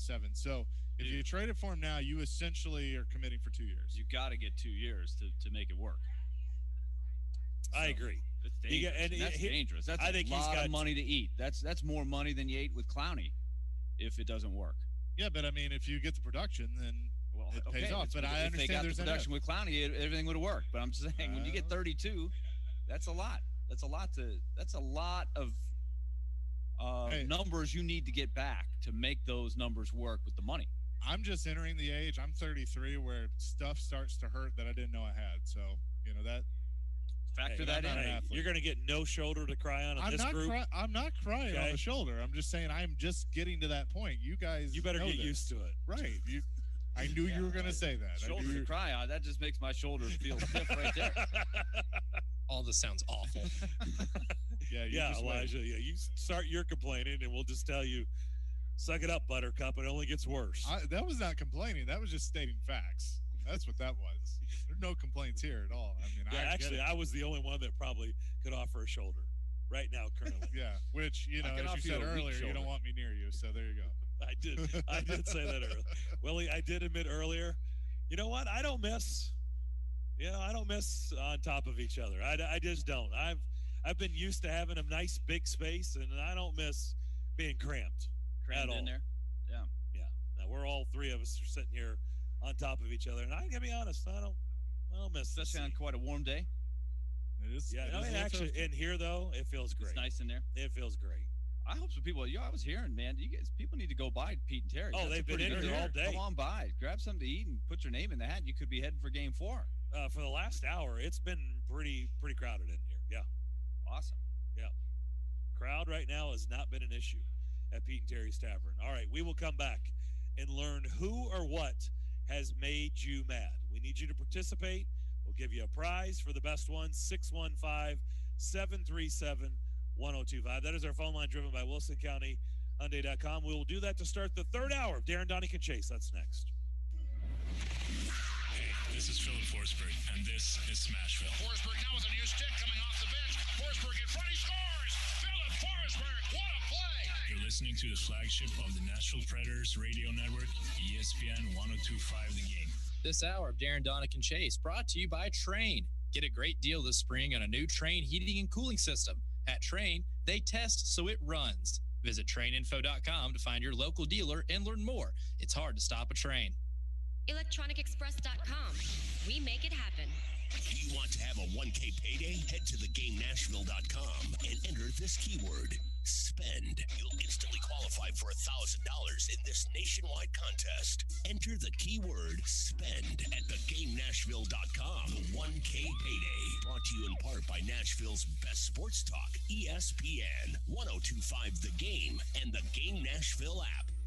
Betting fans, want great up-to-the-minute information to wager your next bet? Tune in for Moneyline every Friday night at 6 p.m. on 102.5 The Game. Chase McCabe and Ryan Porth will give you an hour of betting information. Brought to you by Twin Spires. Download their betting app today. Social Furniture is your local one-stop all-furniture store in West Nashville with over 100 styles in store and new specials every week. Social Furniture has you covered. At Social Furniture, you'll never be hassled when you come in. Their friendly staff will help you choose the right furniture for your home. Social Furniture offers same-day delivery and free curbside pickups. Visit Social Furniture in West Nashville at 5412 Charlotte Avenue. Forget the big box store. Support local. Support social. Social Furniture on the web at mysocialfurniture.com. Hey guys, you know what season it is? That's right, it's moving season. If you're looking to move, you need to give my friends at TriStar Moving a call. At TriStar Moving, you'll get 5-star service throughout the entire process. Everything, and I mean everything, will be taken care of, from covering the floors, banisters, railings, front door thresholds. They're even going to wrap and protect all of your furniture and put all of your TVs in protected boxes. They took great care of everything that I owned and made it as stress-free as possible. They even have a brand new state-of-the-art storage facility in Mount Juliet for all of you to use. Their owners, Garrett and Robert, are true Nashvillians who care immensely about helping this community. So if you're looking to move, give my friends at TriStar Moving a call, 615-640-1219, or visit their website, nashvillemoving.org/radio. They'll give you 5% off your entire move. That's TriStar Moving at 615-640-1219, nashvillemoving.org/radio. TriStar Moving, my official movers. When looking for quality recreational sports in Nashville for adults, look no further than Midstate Sports. With over 20,000 adults and 3,000 youth participants, they're one of the largest and fastest growing sports organizations in the Southeast. Summer registration is now open for adult sports like softball, sand volleyball, soccer, flag football, kickball, and basketball. For a full list of adult sport offerings, check out midstatesports.com. It's no debate. Play Midstate. Houston Clinic Orthopedics at TriStar Hendersonville Medical Clinic offers world-class orthopedic care. The doctors at this location specialize in hand, knee, shoulder, hip, foot, ankle, and spine, and general orthopedics. They accept walk-in and same-day appointments. Get back to enjoying life. Schedule your appointment online at tn.houston.com or just walk in to Houston Clinic Orthopedics at TriStar Hendersonville Medical Clinic. When experience matters, trust Houston Clinic Orthopedics. Hey, Smashville, it's Robbie Stanley, and I want to tell you about my friends at Spring Hill Heating and Cooling. They're locally owned and operated, and if your AC or heater is old and inefficient, you can replace it with up to 72-month, no monthly interest financing for qualified buyers. That's right, 72 months, no monthly interest financing for qualified buyers. It's one of the many ways you could save at Spring Hill Heating and Cooling. They offer 6-month, no interest financing available on repairs. Spring Hill Heating and Cooling, offering premium service without the premium price. Do yourself a favor and check them out at springhillac.com. You're a proud partner of Smashville Live. Nashville's best sports talk, locally owned, home of our Nashville Predators. WPRT FM Pegram, 97.5 Murfreesboro, WBUZ HD2 Laverne, online at theGameNashville.com. We are ESPN 102.5 The Game. Live from the Wholesaling Studios, powered by RumbleOn.com. It's time for Darren, Daunic, and Chase, with hosts Darren McFarland, Willie Daunic, and Chase McCabe. On Nashville's best sports talk, ESPN 102.5 The Game. Are you angry? No, really. Has that one person got you fuming? Well, call them out. Now's your chance to tell them. You know what? You just made the list. You just made the list. Here we go. Let us know who's on your list. Call 615-737-1025. You just made the list. Now, on Darren, Daunic, and Chase. All right, it's time for you to release. You've been holding it in all week. Someone or something has made you mad. Third hour, Darren, Daunic, and Chase. We're live at Pete and Terry's Tavern, downtown, backside of Bridgestone Arena. Predators and Hurricanes. Tonight, Game 3. 6 o'clock, puck drop. Pete Weber and Hal Gill will have your call. I'll have pregame for you an hour prior. But it's time for you to jump in there and tell us who or what has made you mad. It's that simple. Some of you have been tweeting at us all week like, I can't wait. I'm holding it in. I can't wait till Friday. We have gotten a few of those. I know. So obviously something's going on out there. 615-737-1025. That is our phone line, driven by WilsonCountyHyundai.com. We'll give you a pair of tickets to see the Tennessee Lottery 250 Xfinity race at the Nashville Superspeedway Saturday, June 19th. This morning, the Nashville Superspeedway announced that the Cup race on Sunday completely sold out. No tickets to be found. Sold out. Sold out event. First Cup race in this market since 1984. Who would like to start? I'm ready to go. Okay. Go ahead, Chase. So I'm not exactly, it's not that I'm mad. This is more of a minor inconvenience, and maybe I'm just whiny, so you guys can tell me. So something that is really cool that we've done in this city, and a lot of other cities are doing this, is we're renaming streets after people. And I think that's awesome. Like, over here, Fifth Avenue is now Representative John Lewis Way.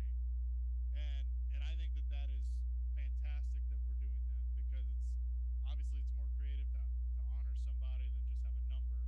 So I'm totally cool with that. I am totally on board.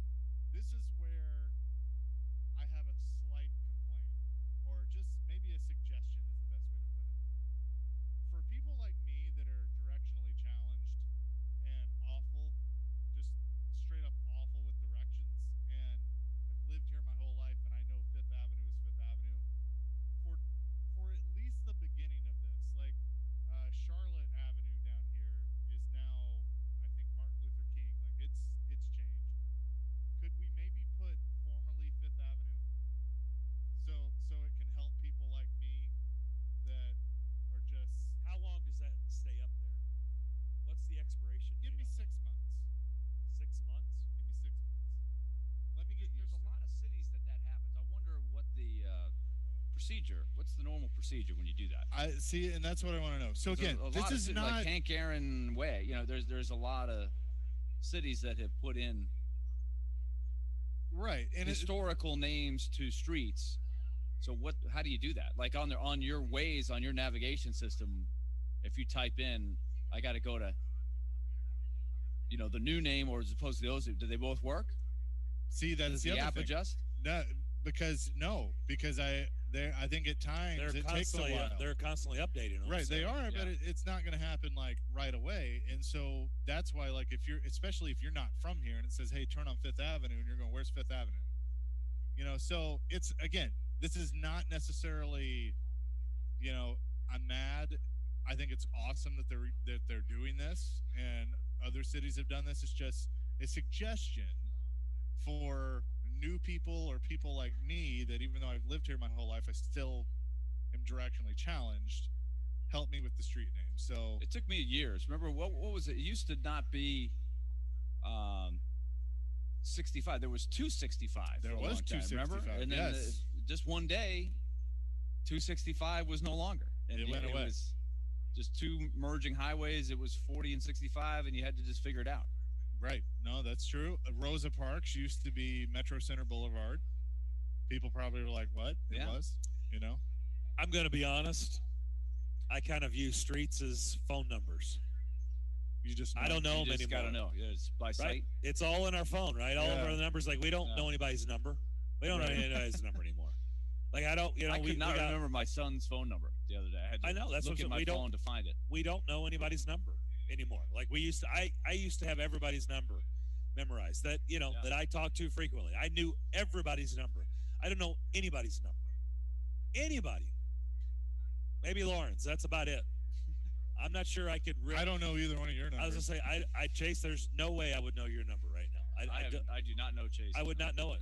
I know my parents. I know their numbers because they've had the same number for a long time. That, and it's like, okay, if my phone just gets destroyed and I need to call somebody, like, at least I have my parents. But you can't call me. I can't call you. Couldn't call Darren. I couldn't call Ryan. We want to be there for you, Chase. I don't know anybody. I could call numbers. the radio station. Okay, good. I know that one. You got the digits there? Yeah. Well, yeah, I got the guest line. I've given that number. But I mean, if you don't know where you're going in this town by now, you've been here your whole life. The two of us have been here. Willie's been here 3 decades. I've been here 2 decades plus. If we don't know where we're going now, guess what we're doing? We're going to our phones. You're going to Waze, right? Or you're going to a GPS. But that's whether it's in your car or what have you. So I don't even worry. That's why I said street names to me are irrelevant. They're like phone numbers today. Like I don't know street names. That's my point, because in Waze or whatever, like let's look. I'm going to pull up Google Maps and let's see, does it say John Lewis or does it say Fifth Avenue? It has changed, so there you go. So that helps. They're on top of it. That helps. But when did that change? I don't know. Trying to help if you, Chase. the day they made the change, it still said Fifth Avenue, and you're not from here, then it could have been a difference. Well, this is the key. Just don't lose your phone, because if you lose your phone, you don't have the Waze, and then you'll have to be confused. That's what we've learned. And then you won't have anybody's number, and nobody can help you. This so don't lose your phone. Don't lose your phone. That's what we're telling you. Don't lose your phone. If I lose my phone, I'm done. Yeah, we're all done. We're all in that category. You lose your phone, you're done. All right, Willie, do you have one? I do. On the list, Major League Baseball. Oh. For this reason, some really good articles have come out on a lot of the players, current players, former players, current managers. Don Mattingly is one that has been very outspoken. Don Mattingly said the game is getting at times unwatchable. And this is one thing I would really like for them to do some fast work on, but this is why I'm putting them on the list. Baseball has not been watching and not doing anything about the fact that over the last 10 years or so, not only have hitters changed their swing and all the things we talk about a lot, but baseball has let pitchers do pretty much whatever they want with the ball. They put pine tar, they put sunscreen, they put a combination of both, they put on glue. I don't know. They're doing all kinds of things. Glue? Well, there's some articles that have come out of balls that have been thrown out of play that have been kept and examined, and they are finding all kinds of foreign substances on the ball. Wow. Eddie Harris from Major League would be proud, I think. But it's not as much. But what's changed is it's not the slippery stuff. It's not the soap and Vaseline. You remember Harry Doyle in Major League? Vaseline ball swung on and grounded to second. And Eddie Harris has another win. But remember he goes, I got this over here, I got this cream over here. Someday you'll need it too. Yep. But what they do now, it's not the slippery stuff, it's the sticky stuff. And they've got it now to where you don't see it. Right before, if you put pine tar on the ball, remember there was a game in the playoffs years ago that the Mets were involved in. Jay Howell put pine tar in. He had so much on his hat that the Mets called him out and they threw him out of the game. Yep. And now guys still do that, but nobody does anything about it. And they've got these substances that are clearer and you don't see it very much, but they're doing some pretty nasty stuff to the ball. It's time to address that. That's part of the reason why 1 of every 4 hitters strikes out. It's ruining the game. Everybody knows it. So do something. Don't just sit back and go, it's too bad people aren't making contact. Hitters adjust. Do something about the ball. Don't let the pitchers do anything they want to it. And let's make the game fair and put the ball in play. Let's get some action. So baseball. You just made the list. Let's go. Get with it. I love you guys, but get with it. I feel like you say that to your kids sometimes. Well, I think we all, yeah. You say that. Mine's going to be short and sweet. Once again, observations to and from point A to point B. He said short and sweet. If you're scared to drive, just stay home or get somebody else to drive. Agreed. Like there's just too many people. Like everybody's getting back to the roads are we're back to being crowded again.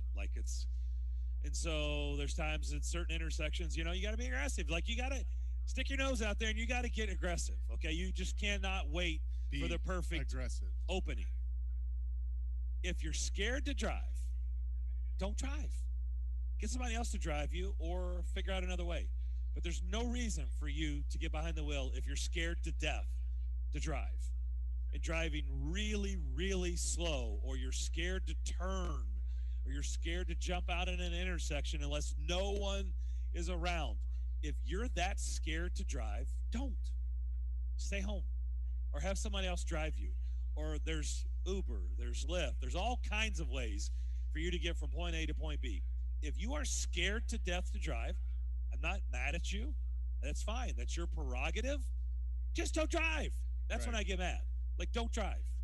Don't get out there and drive 25 miles below the speed limit because you're scared to death. Or you're scared to turn at a light because you may see a car. Okay? If you see a gap, turn. Right. Hit the gas pedal and get on with it. If you see a gap, it may be a quick gap, and you're trying to pull out into an intersection, pull out and go. Okay? You cannot wait for the perfect opportunity. If you are scared, please stay home or get somebody else to drive you. I think that's fair. And along those lines, if you're a pedestrian and you don't have the walk signal and you see cars going through an intersection, don't walk in front of me. Not a good idea. It's just not a good idea. That happened 3 times this morning. That's not a good idea. Like, don't walk in front of me. Yeah, bad idea. That's bold in a bad way. That's right. That's bold in a bad way. I had another B word to say, but yes, it is. It's stupid. 615-737-1025 is our phone line, driven by Wilson County Hyundai.com. Let's go to Brian. Who or what is on your list? Oh, this one's a little different from what you guys put out there, but Toronto Maple Leafs forward Nick Foligno. And this is different because he was fighting Corey Perry after that hit on John Tavares last night. I've been watching the Preds for a while. I know who Corey Perry is. Seen him in the playoffs a bunch, and I know what he's about. But last night wasn't intentional. The guy looked sick to his stomach, and in the fight with Foligno, he didn't even throw a punch. And it made what was already a really crappy situation just feel all the more awkward. So Nick Foligno, definitely on my list. You just made the list. Brian, thank you for the call. I don't want this to turn into a praise Corey Perry fest because we're really not in the mood to do that in this market. But as I said at the beginning of the show, as much as we know about Corey Perry, as much as we've learned about Corey Perry over the years, as much of the feelings that we have towards Corey Perry over the years, this was an accident. He didn't mean to do this, okay? This was a bang play at full speed. And like I said, I don't want to praise him too much because I think it's really hard for people in this market, including me, to do that. Okay, we don't want to heap too much praise. But he did a pretty admirable thing. He didn't have to fight Foligno, and he just said, okay, that's fine. I'll do it. He didn't throw a punch. He took his licks and just said, okay, their captain's laid out. Their captain got taken off on a stretcher because of me. I didn't mean to do it. It was a complete accident, but I'll take my licks. And like I said, that's about as much as I'm going to say about praising Corey Perry. Brian's right. But I'm not going to sit here and have a praise fest for Corey Perry other than, yes, it was an accident. And goodbye him for doing something he didn't have to do. Right. And Foligno could have said under his breath, like, hey, I need to do this. And Corey's like, all right. I think that's what did it. I need to do this. I have to do this. And Corey's probably like, I know you do. No, that's what happened. I watched the press conference. Right. So that's what both of them said. That goes with it. So let's go to Greg. Greg, who or what is on your list? So mine's going to be a little different because I am taking someone off the list first to put someone new on the list. Who I'm taking off the list has been on double secret probation. You've been on the list for a few months now, and he has been very helpful and very knowledgeable, so he's earned himself off the list. I'm taking Chase McAbabe off the list for playing that god-awful Dallas Star goal song in the last playoff. So you have earned yourself off the list. Well, thank you very much. It feels good to be off the list. Now, who I'm putting on the list is Joe Rexroad. Ooh. You just made the list. I don't know how much y'all get to listen to their segments during the day because I know y'all doing show prep and stuff. But that man does not know how to make a pot of macaroni and cheese, and the way he does it is butchering. And just no. I would never eat a pot of macaroni and cheese that man makes. Huh. So help us. I have not heard this mac and cheese. I came Joe on the tail end of this story, so I'm not familiar. What did he do? Help us out. So it's a segment they have called This or That, where Joe asked the question, would you rather be a gourmet chef or be able to work any mechanical device in the world? And Porth, you could actually probably text Porth. He could fill you in on a lot of this. Porth said he would be a gourmet chef, and he says his gourmet dish is macaroni and cheese. What? Is there such a thing? Gourmet macaroni and cheese? Can he even boil water? Well, this is you magically wave the wand and you would have these skills, I guess. Okay. But I just didn't know there was such a thing as gourmet macaroni and cheese. I thought that was just like blue collar, grind it out. I know there's some versions better than others, but gourmet? I don't think I've ever heard that. Have you? Well, that's how what Porth said. He would make gourmet macaroni and cheese. What Retro does is he says, "Oh yeah, I just boil the noodles and chunk the cheese in there." Huh. I'm like, that's how you get lumpy chunks of cheese in your macaroni. No. You melt it, then you pour it in. Melt it, and then you put some stuff in it. So what is it going to take for Rex Road to get off the list? How long do you think he's going to be on for this? Stunt? Probably not very long, because he'll probably have a zinger against Stillman, and I'll be like, okay, that lets you off the list. All right, Greg. Thanks for the call. I did not hear this. That's pretty sad that Joe cannot make mac and cheese. I'm used to, other hosts other than this one getting put on the list, but not Joe. I was not. By the way, have you ever had mac and cheese balls? Like they're. Yes. I mean, that's kind of gourmet, right? Yeah. I've had some. I guess they probably call them mac and cheese bites, probably. Yeah. I've had some mac and cheese that you have different kinds of cheeses and spices. So I guess there is gourmet mac and cheese. I'm going to take a pass and I'll probably get on somebody's list by saying that I do not eat macaroni and cheese. What? I do not. Yeah. Oh, you just made the list. I think we've covered this in the past, but yeah. Huh. I feel like this is a four-question thing. I'm not a mac and cheese guy. Man, we can't have enough mac and cheese. The rest of my family is all over it, and they will do it all day, and I'm out. Wow. Okay. That is a go-to side for me. I mean, go-to. Let's go to Nate. Who or what is on your list? Okay, first, I got to defend Joe. I make mac and cheese the same way. It doesn't get clumpy. You boil the noodles, and then you drain the noodles, and then you put the noodles back in the pot, and you put the butter and milk and cheese and whatever in there. The noodles melt the butter. Okay, I understand the science here that the heat is there, but I feel like you can get more of an effective science class. Go home, boil water.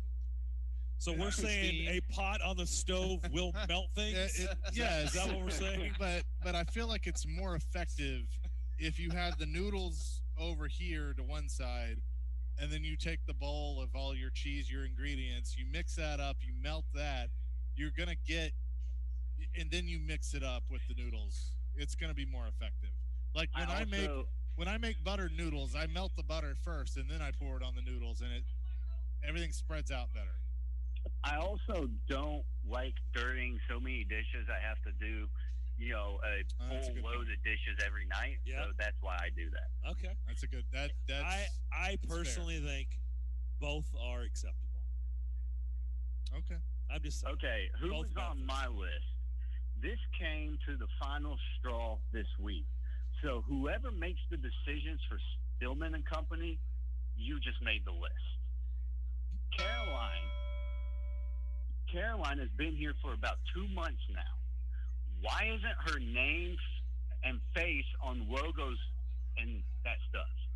Obviously, I'm not in the walls, so I don't know all the ins and outs of the new hires, but it feels weird that 1025 The Game is praising this hire, and it is a great step in the organization history. It just seems like she could give more to the show, but I feel like she's being handicapped. She has like 2 or 3 segments, while the rest of the show sounds like Jared being a teacher calling on students who are Caroline and Ian to respond. What threw me over the edge was on Wednesday when I learned she went on national ESPN radio to do a hit. If she can do that, I feel like she can do more for Stillman Company. So to whoever makes the decisions for Stillman Company, you just made the list. You just made the list. And guys, if I'm totally off base here, please let me know, because this is just my outside perspective. I just had to get that off my Nate, you listen to the show. Have you ever heard me say, what do we worry about on this show? Your show. What hours? 10 to 2. That's what we can control. That's what we worry about. I just wanted to get that off my chest. Thanks, guys. Okay, thank you. I will make sure that gets passed on to the proper We have a hard enough authorities. time worrying about 10 to 2. We don't have No time doubt to worry about everybody else's business. Let's go to Mike. Mike, who or what is on your list? Channel 4's 10 o'clock news last night is on my list. Okay. They did a segment celebrating International Tennessee Whiskey Day, which is today, which is great. Okay. Then they showed a video clip of the bottling operation of that fabulous Jack Daniel's Tennessee whiskey, following a clip of bottling operation for Maker's Mark, which anybody should Is know not is Tennessee. not a Tennessee whiskey. No, it is not. It's like Kentucky bourbon. So Correct. Channel 4, you're on my list for not even knowing your own state. That's You worthy. just made the That's list. worthy of a That is very worthy. That is very worthy. Very That's a good worthy. one. So in that piece, they showed Maker's Mark. Yep. Yeah, that's not good. That is, yeah. Come on. You know, including dipping the cap in the wax. Right, in the red, right? In the Yep. red. Yeah. This isn't a new station, man. This station's been around for a while. Come on. Well, a lot of the folks on the station are new, but they still should know that. Yeah, somebody in there, somebody in the room is going to go, wait a minute, guys. So you did a facepalm emoji, I'm sure, right? Like, are you kidding me? Good stuff. Thank you, Mike. That belongs there for sure. You know, this segment has given me an idea that might be my last idea, but I think it would be fun. And you bring in whiskey, you know, which makes it even better. We do the web stream. Can we celebrate right now to Pete and Terry's Tavern for today? I mean, I'm not against it. I don't know if we can, but I'm not against it. But if we did like the web stream at 9:30, 10 o'clock at night, and I could have a bottle of whiskey where we do you just made the list, and then I'll comment on some of these things a little more. That could be interesting. Could be fun. And could be dangerous. Dangerous and interesting. All rolled into one. But yeah, But it could be very entertaining. You gotta show the right product if you're talking about Tennessee. I mean, Maker's is good, but Maker's is outstanding. That's not the issue. buddy. The issue is if you're talking about it's not from Tennessee. Yeah. Let's go to Steven. Who or what is on your list? What's up, gentlemen? I will echo what the guy said a little bit earlier about Caroline. She is a saint for having to deal with Jared every day. So, yes, totally echo. I just didn't want to get blacklisted. So here's who's made my list. Person who gets on my list is a guy in my neighborhood who has put a sign out next to the stop sign calling out people who don't stop at the stop sign. Back in the fall, he had one out there for people who went over the speed limit. And now in our little neighborhood, he has a big sign that is it's cardboard on a stick. I actually tweeted you guys the picture of it. But he has decided to put that in the yard so that he can call out people who don't stop at the stop sign. Okay, so this is probably an issue I feel like in every neighborhood because it's same deal goes on our Facebook page. People complaining about people burning through stop signs. So is this a problem in your neighborhood, Stephen? I have never seen anyone not stop at that stop sign. Okay. Because it is an issue in ours. There's in mine too. It is a real issue, and I know it gets tiresome because people. I mean, they just go on and on and on. But it is a problem in ours. People do blow by stop signs in our neighborhood because it's used by a cut through as a cut through. Oh yeah. And so you get a lot of people who don't live in the neighborhood, so they don't care. Right? So they don't care about kids playing. They don't care about following the rules and doing the right things and driving the appropriate speed because they don't live there. So on my road, it's kind of the same thing. Like when I leave my driveway and I'm going towards the main road, I don't have to stop. There's a cross section there. That street, they do have to stop, but half the time they don't. And so there's going to be a day. I have just come to terms with it that I'm either going to be leaving my house or going home. Somebody's going to come barreling through that stop sign, T-bone me in the door, and put my car in my front yard. Like, that's going to happen. at some point. I've just come to terms with it. I get the vibe, Steven, that this person does this a lot, so they may be one of those that's always trying to police the neighborhood. Is that? There's white spray paint on the sign for a reason. I am looking at the picture, and I do see that. Okay. Hope you feel better. Thanks. Bye, guys. He did tweet us the picture of that. All right, we will come back. Good stuff. Elijah, pick a good winner. That was a really good feedback. I hope everybody feels better. We'll come back. More of Darren, Daunic, and Chase. But first, Chase, you've got a word about some bets. I do, and I was very active on the app that I'm going to tell you about last night and had some fun with it. That is BetMGM. Baseball players, well, they may not get style points for home runs, but baseball bettors do. So new BetMGM customers, you can turn $1 into $100 when someone goes yard during a game. Just sign up for the BetMGM app using the code 1025GAME100, and if you place a $1 moneyline wager on the Braves or the Pirates, you'll get $100 if either team hits a home run. I kind of needed Freddie Freeman to do that last night, but okay. And after the baseball has left the park, there's no reason to leave your seat. Discover BetMGM's innovative parlay selection builders, their daily promotions, their boosted odds specials. They have that and much more. Just go download that app, or you can go to BetMGM.com. Use the code 1025GAME100 to win $100 when you bet on the Braves or the Pirates and either team hits a home run. Swing for the fences with BetMGM, the king of sportsbooks. It's a new customer offer, paid in free bets. You must be 21 years or older, must be in Tennessee. Visit BetMGM.com for a full list of terms and conditions. For problem gambling support, call the Tennessee Red Line at 800-889-9789. In Smashville. Duchesne for Howla. His shot, he scored!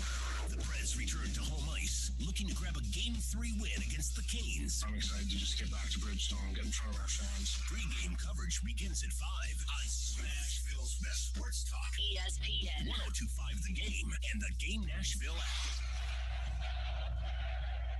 B&B Flooring is the leading flooring company in Middle Tennessee. With more than 30 years of experience, their experts can make your flooring dreams come to life. Whether your needs are commercial or residential, they're a one-stop shop. From carpet, tile, laminate, LVP, hardwood, or engineered hardwood, they have it all. Call them today for a free estimate or stop by their showroom at 128 North Lowry Street in Smyrna. Mention you heard it here on the game for 10% off all materials online at bnbflooringtn.com.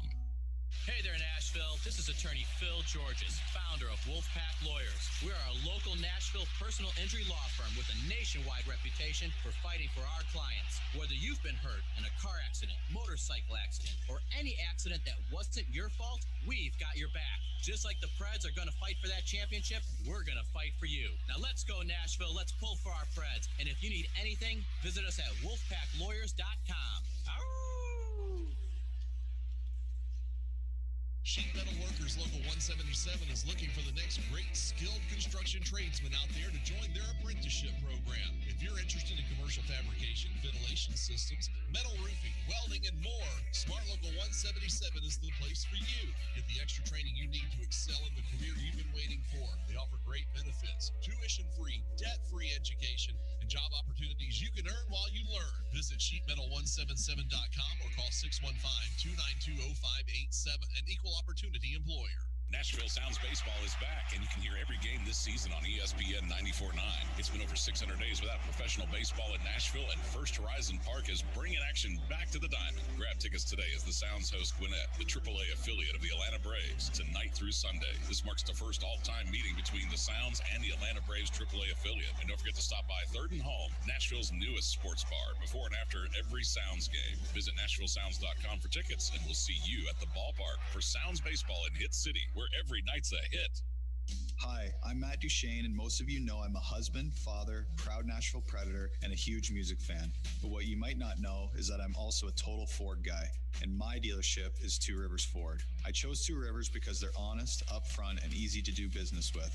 They also have non-commissioned salespeople, which is great. I figured when a local business has been around for almost 4 decades, they must be doing something right, eh? So if you're ready for a new Ford, definitely go see my friends at Two Rivers Ford. It's time for some straight talk. Sure, saving money feels good, but cutting your wireless bill in half, that feels really good. like walk-off home run in the 9th inning kind of good. Okay, maybe not that good, but pretty darn good. With Straight Talk, you can get 25 gigs of high-speed data for $45 a month, up to 50% less than the other guys. Plus, no contract. All on America's best networks. Why pay a whole lot when you can pay half? Straight Talk Wireless. No contract, no compromise. This Saturday, it's an American League showdown from the Bronx when the Chicago White Sox visit Aaron Judge and the Yankees. Coverage begins at 11:30 on ESPN 94.9 and the Game Nashville app. Hey, Nashville, this is Paul Feinbaum, and you're listening to Nashville's best sports talk, ESPN 102.5, The Game.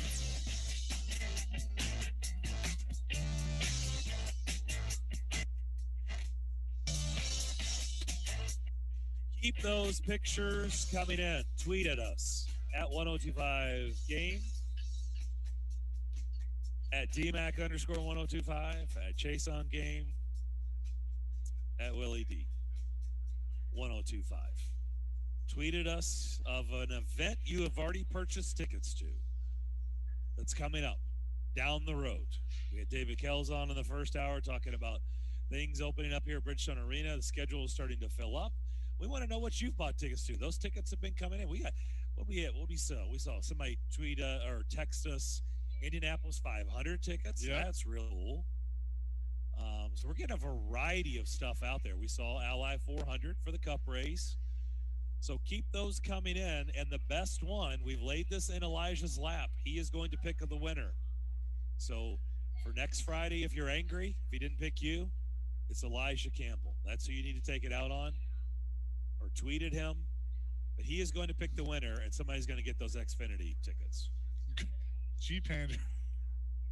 G-Pander's tweet to me, you just made the list after dark with Chase on Game, and he's used his Reface app. I don't know who I'm on, but this is just a little disturbing. He's done that before. He has. He's done it quite a bit. And last night, he got some screen captures of me during the money line because our stream died in the middle of the show, and it was not flattering, but there you go. By the way, an opportunity for you to also text in right now the word golden. Text in the word golden to our text line driven by WilsonCountyHyundai.com, 615-737-1025. A chance for you to qualify for the ultimate in-home watch party.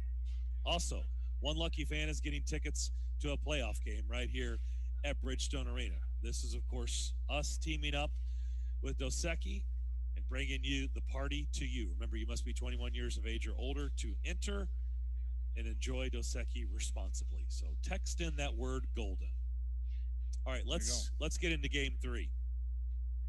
John Hines saying Kalle Järnkrok back in the lineup. John Hines saying that Ellie Tolvanen will remain in the lineup. Is there anything else that we missed? This was going on during the course of the show. Is there anything else we missed, Willie?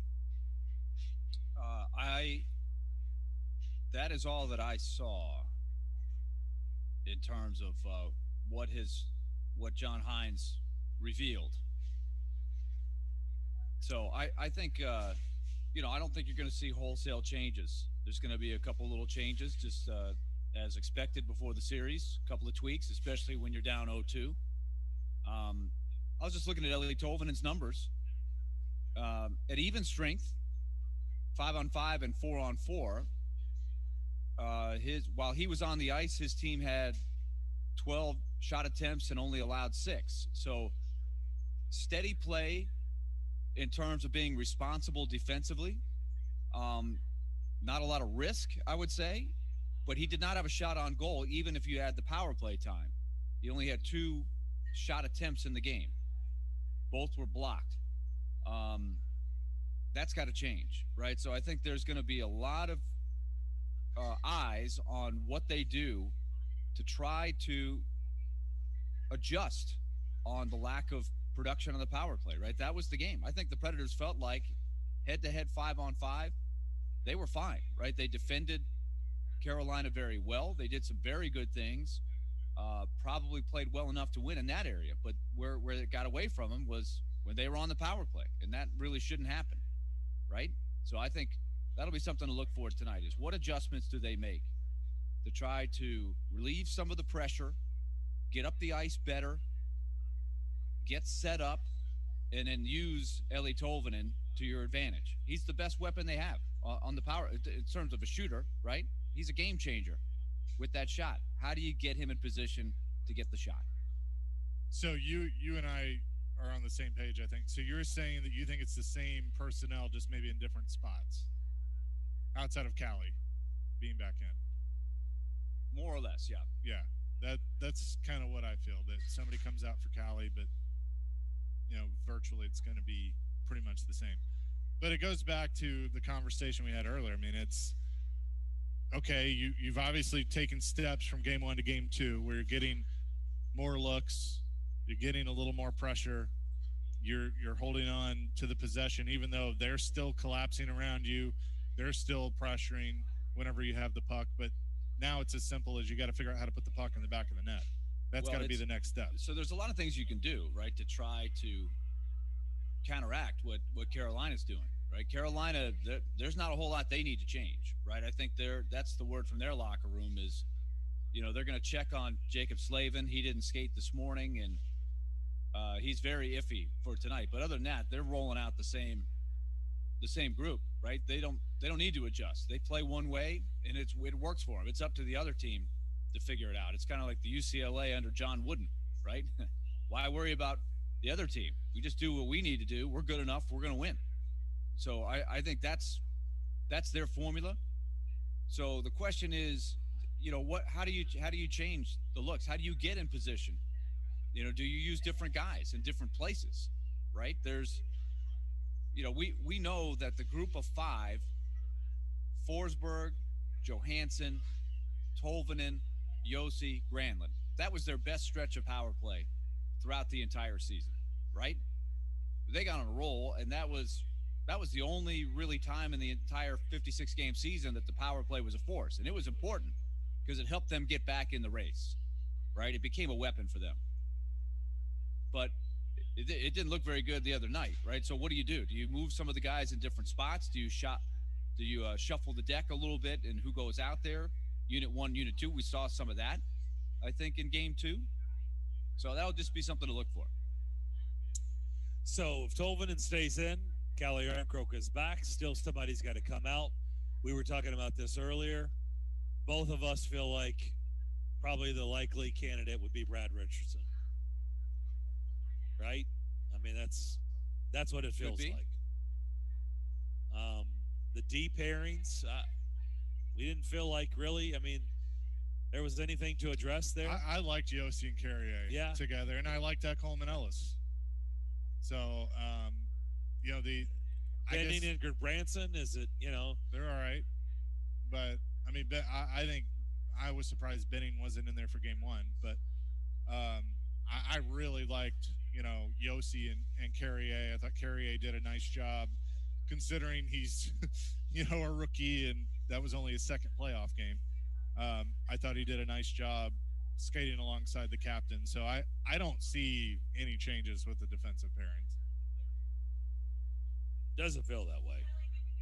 It will not be in the top 4, that's for sure. Unless Harper comes in, gets another crack. Sure. I don't think this is where you put Fabro. I don't think this is the spot. So, yeah, we'll see. It looks like it's going to be pretty minor tweaks no matter what. We'll see how it plays out. By the way, if you have not heard, we've talked about it a bunch on the show today. There is good news, and Linda referenced it when we talked to her, Linda Cohn, in the second hour. There's good news where Maple Leafs captain John Tavares has been released from the hospital. So he has been diagnosed with concussion. He's out indefinitely. He did give the thumbs up last night. And who knows if he is going to be a part of this series at all moving forward. My guess is probably not, but you never know. That was just a scary thing. He's currently back at home resting. Well, that is great news. And I know it was reported last night, soon after that he was conscious and talking and everything, but now he's home. It's but as we've learned, concussions or something you just got to be very, very careful with. So I would imagine that you're going to be correct that he probably won't be back in this series. But still, good news that he's home. It certainly feels that way. We will learn more about tonight's opponent to start the fourth and final hour, but we'll come back and wrap up the third hour on the other side. But first, Willie, you've got a word about Loan Pronto. All right, Loan Pronto, they want you to know that it's a very important thing to consider right now, your mortgage rate. If you haven't refinanced in a long time, then you probably need to get on the phone right now because it's going to save you money. You're missing a chance to save a lot of money on your monthly payment and investment in your house. So call Loan Pronto right now. I'm going to give you the number, 615-499-5780. If your current mortgage rate starts with a 3, act now because you're sitting on money. You don't want to do that. Think about what is in front of you. If you can do this, you're going to be able to lower your monthly payment. And in fact, when you close out your loan, it's an all-digital process. It's streamlined. You're going to be done in the next 2 weeks, and they will save you 2 months. Yes, 2 months of your monthly payment. You get the payments off. It's a great perk of refinancing, and you save money long-term. That's great for your summer budget. How perfect is that? The timing is right. So call right now and make the move. 615-499-5780. What do you want to tell the folks at Loan Pronto is that you want a part of the zero-cost refi. The zero-cost refi. That's what they call it. It's a great system. Again, streamlined, all digital, and they're going to get you the best rates possible and the best customer service. No closing costs. The other thing you can do is you can get cash out of your home's equity. You can refinance right now because of these rates.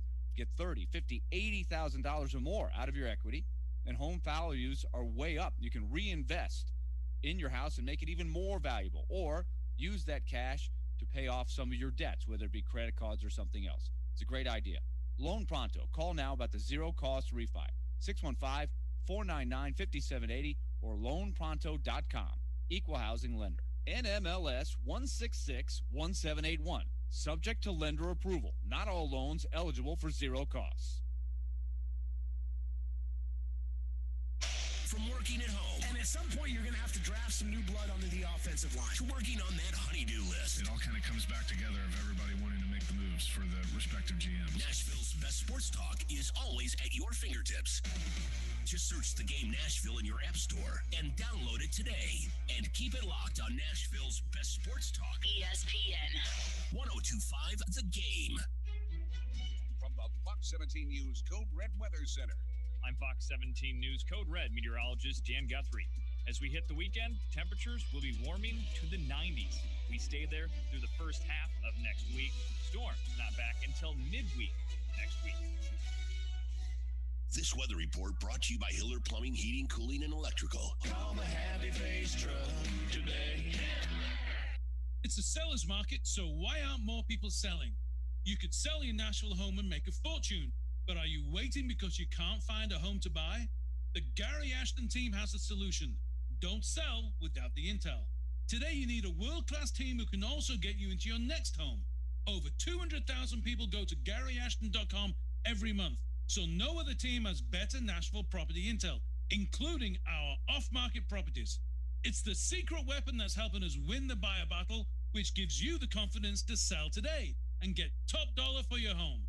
In other words, you can sell now, buy later, and relax. Cash in on your home equity now and get the best of all worlds. Call the Gary Ashton team with RE/MAX Advantage today at 615-301-1650 or visit GaryAshton.com. Remember, sell now, buy later, and don't sell without the intel. Hey, Smashville, 102.5 The Game and Dos Equis are bringing the party to you. Text the word GOLDEN to 615-737-1025 to qualify for the ultimate in-home watch party. And did I mention one lucky fan is getting tickets to a playoff game at Bridgestone Arena? Get a dose, Smashville. Must be 21 and up to enter to win. Enjoy Dos Equis responsibly. Mark Howard here to tell you about my friends at Apple Collision Centers. Maybe you've been in a car accident recently, or those recent storms got a hold of your vehicle. Well, Apple Collision will ease your stress and take care of your repair. With 3 convenient locations in Old Hickory, Hendersonville, and Gallatin. Their managers, Tommy Rippey, Daniel Neville, Chris Brooks, and a new addition to the Gallatin Apple team, Marty Denson, combined for over 75 years experience. So stop in today and tell them Mark sent you online at applecollisioncenters.com. Hey Smashville, Party Foul is your headquarters for all your playoff action. Join our watch parties at all locations: downtown Nashville in the Gulch, Donaldson off Lebanon Pike, Cool Springs Galleria in Franklin, or Murfreesboro off Broad Street.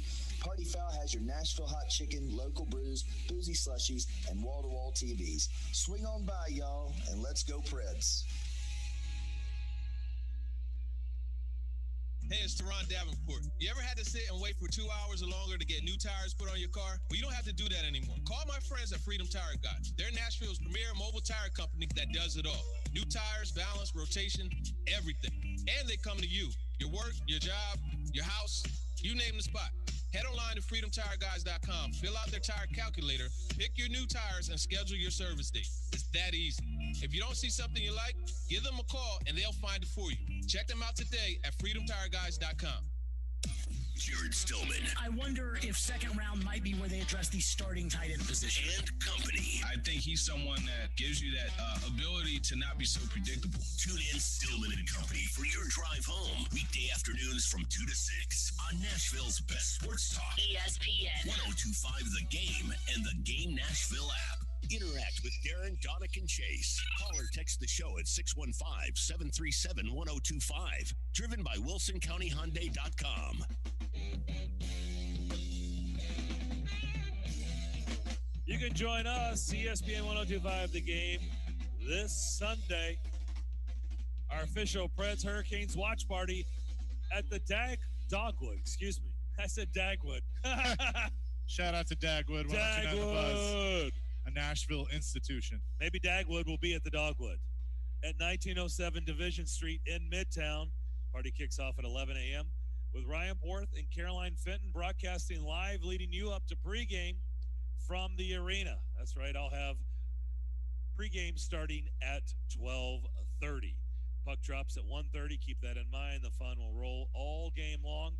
$5 drafts. The Dogwood is one of Midtown's newest hotspots, and Sunday's going to be a great time to try either of their brunch, featuring the infamous 32-ounce Texas-size mimosa.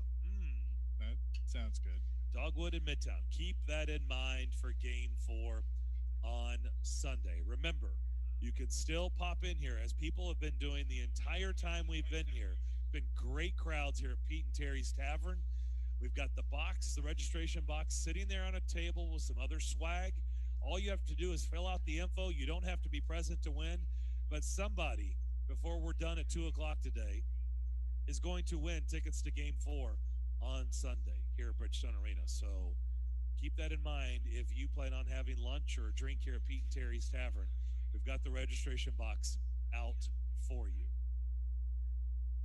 I have a question for you guys. We've got an answer. Do you think that the game will be called a lot different tonight? In other words, we're not going to see as much 4-on-4, 5-on-4, 4-on-5, 6-on-5, all of that. We have not seen a lot of long stretches of 5-on-5 in this series so far. No. Do you think it'll remain this way? Yep. Is that a good thing for the players? Well, they had 7 power play opportunities on Wednesday, so was it a good thing that they called that many penalties? They got 7 cracks at a man advantage. Carolina got 3. I would call that an advantage. Well, it should be, but it was not. Well, the refs can't give you a goal. They can give you a man advantage, but they can't score the goal for you. So, yes, it is up to the team to actually take advantage of the man advantage, but if you're asking me if they're going to call it differently, what proof is there? There were 7 power play opportunities in Game 1 between the two teams, and in Game 2 there were 10 power play opportunities. So yeah, there's been 17 power plays in 2 games. Why would I think it's going to change in Nashville? I don't see it being different. I just think that's the way they're doing it. Both teams can sort of find the groove, I think, and settle into what the refs are calling, what they're not calling. That's what I've always felt would be an advantage, is having the same referees ref all 7 games. I think it would be better, but that's not how it works. I don't know what the situation that everybody's in coming out of the COVID and everything. You did see sometimes in the 2-game series, the same refs would ref both games. Yeah. In the regular season, it didn't always happen that way, but it did some. But the refs were different in game 2 than game 1. But both sets of refs saw a lot of stuff. They called a lot of stuff. But don't you think maybe? I just think that a battle of special teams favors Carolina. I would like to see a game where maybe 3 power plays each, somewhere in that neighborhood, right? 3 for one, 2 for the other, something like that. I think that would be better for Nashville. I can't prove that, though, because it's not like Carolina's a bad 5-on-5 team. They're an outstanding 5-on-5 team. They have no weakness, but they have a bigger advantage when the game goes to special teams. But your point is well taken, Darren. You get 7 power play chances, the other team gets 3. That should be something that you like. I don't know why that would ever be viewed as a bad thing, other than you weren't able to produce, right? Well, you didn't get the results. So let's go back to something we just talked about yesterday. When the first power play is whistled, and you get the power play song, what is the feeling in the building? Yeah. What is the feeling on each bench? Can Nashville change that feeling from what it's been? I think the first power play is going to tell us a lot tonight. Because even if they don't score, if they have trouble setting up and the same things happen, there's going to be a lot of restlessness that goes through.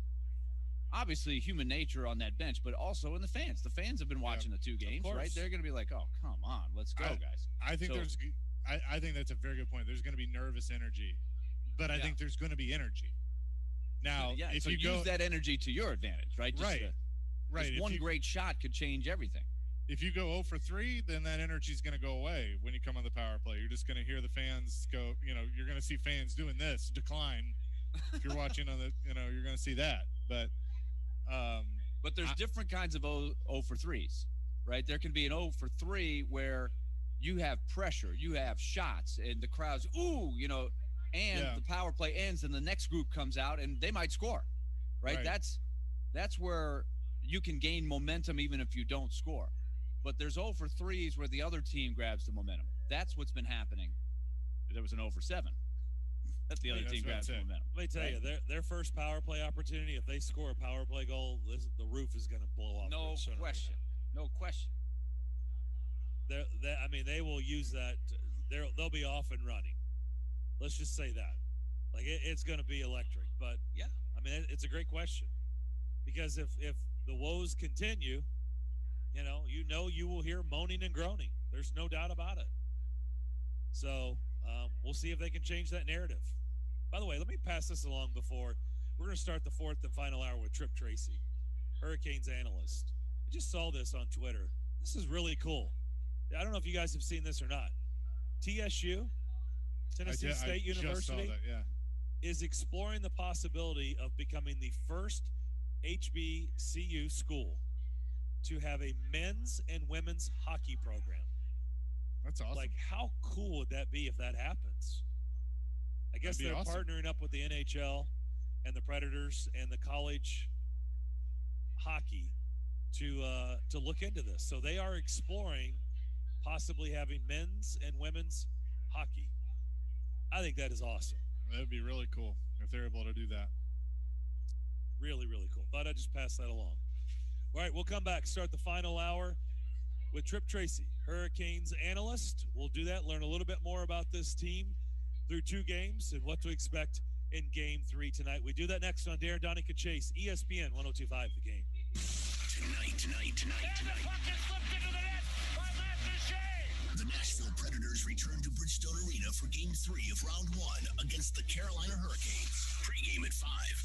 Face-off at 6 on Smashville's Best Sports Talk. ESPN 102.5 The Game and the Game Nashville app. electronicexpress.com. We make it happen. Ryan Porth here for TwinSpire Sportsbook. Happy to share that as a listener of the game, you can unlock a risk-free bet up to $1,000 for signing up with TwinSpires. Use promo code FREE1000 and you can bet with the Kentucky Derby of sportsbooks right from your phone. It could be playoff hockey, basketball, golf majors, or more. Just download the TwinSpire Sportsbook app today to get started. Void where prohibited. For terms and conditions, visit twinspires.com. Must be 21 or older and physically present in Tennessee. For a gambling problem, call or text the Tennessee Red Line 1-800-889-9789. Family Leisure invites you to vacation at home with a new spa, pool, patio furniture, or wood play gym this summer. I really want a spa. 40 spas on display from Artesian, Best Spas, and American Select. Prices starting as low as $29.99. Family Leisure has over 100 sets of patio furniture with free delivery. That sounds good to me, too. We should really look at the wood play gyms for the kids. Family Leisure has the Diamond Point swing set on sale at only $24.99 installed. Family Leisure's vacation at home sale in Franklin and Antioch. Memorial Day is here, and that means huge savings in every department at Electronic Express. Save big on all 4K TVs, home and car audio, computers, smart home, mattresses, and more. We have the best prices guaranteed. Up to 50% off all appliances from LG, Whirlpool, GE, Samsung, and more. In stock and ready to deliver. Plus, get up to 36 months free financing. The Memorial Day sale is going on now at Electronic Express. We make it happen. Signs First is the official sign company for 1025 The Game. Go to sfnash.com. Join 1025 The Game this Sunday for our official Preds vs. Hurricanes watch party at the Dogwood at 1907 Division Street in Midtown. The party kicks off at 11 a.m. with Ryan Porth and Caroline Fenton broadcasting live leading up to the pregame from the arena. The puck drops at 1:30 and the fun will roll all game long with $5 drafts. The Dogwood is one of Midtown's newest hotspots, and Sunday is a great time to try their brunch, featuring the infamous 32-ounce Texas-sized mimosa. We'll see you at the Dogwood in Midtown. Go Preds! Nashville's best sports talk, locally owned, home of our Nashville Predators. WPRT FM Pegram, 97.5 Murfreesboro, WBUZ HD2 Laverne, online at theGameNashville.com. We are ESPN 102.5 The Game. Live from the Wholesaling Studios, powered by RumbleOn.com. It's time for Darren, Daunic, and Chase. With hosts Darren McFarland, Willie Daunic, and Chase McCabe. On Nashville's best sports talk. ESPN 102.5 The Game.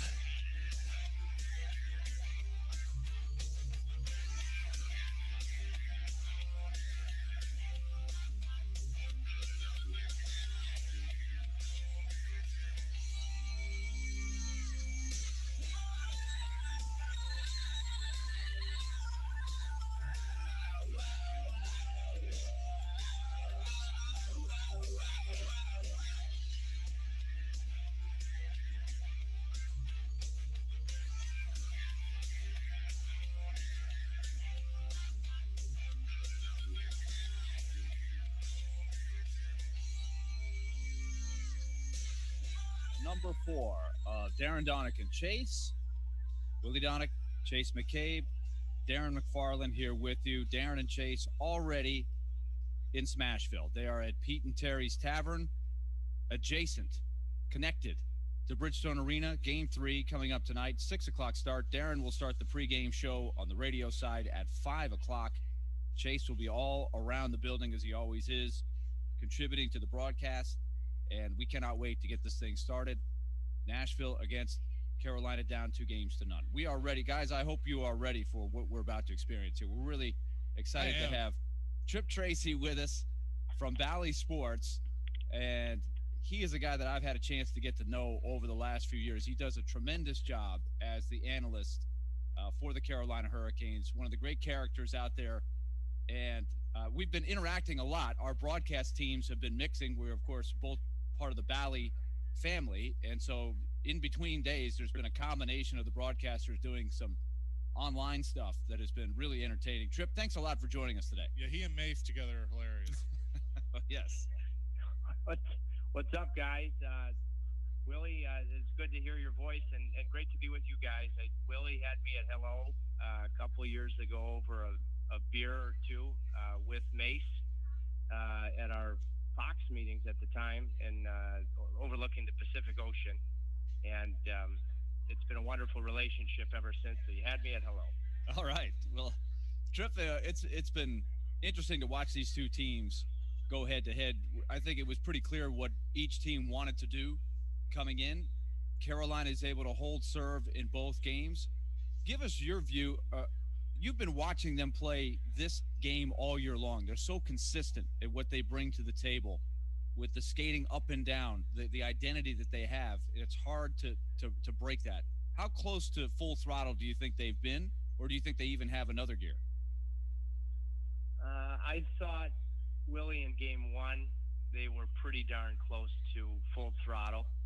Flavin was in the lineup, and everything, I think, was clicking at close to an optimal level, with the exception of the power play. So if the power play had been going, I would say that's just about their best. I thought in game two that the Predators were significantly better, and the penalty killing and Alex Nedeljkovic was the difference. I thought the defensemen, in particular, Brett Pesce, who I think is the most underrated defenseman in hockey, and Brady Shea, who's been a terrific acquisition, those guys really assumed extra hardcore minutes with all those penalty kills, and they were two individuals that were central to the win. The last game between the Preds and the Canes, game 56 in Nashville, a week ago Monday, Willie, I really thought that the right move was at that point to start with Nedeljkovic, knowing you can go to Peter Mrazek at any point in time, just because he's earned it.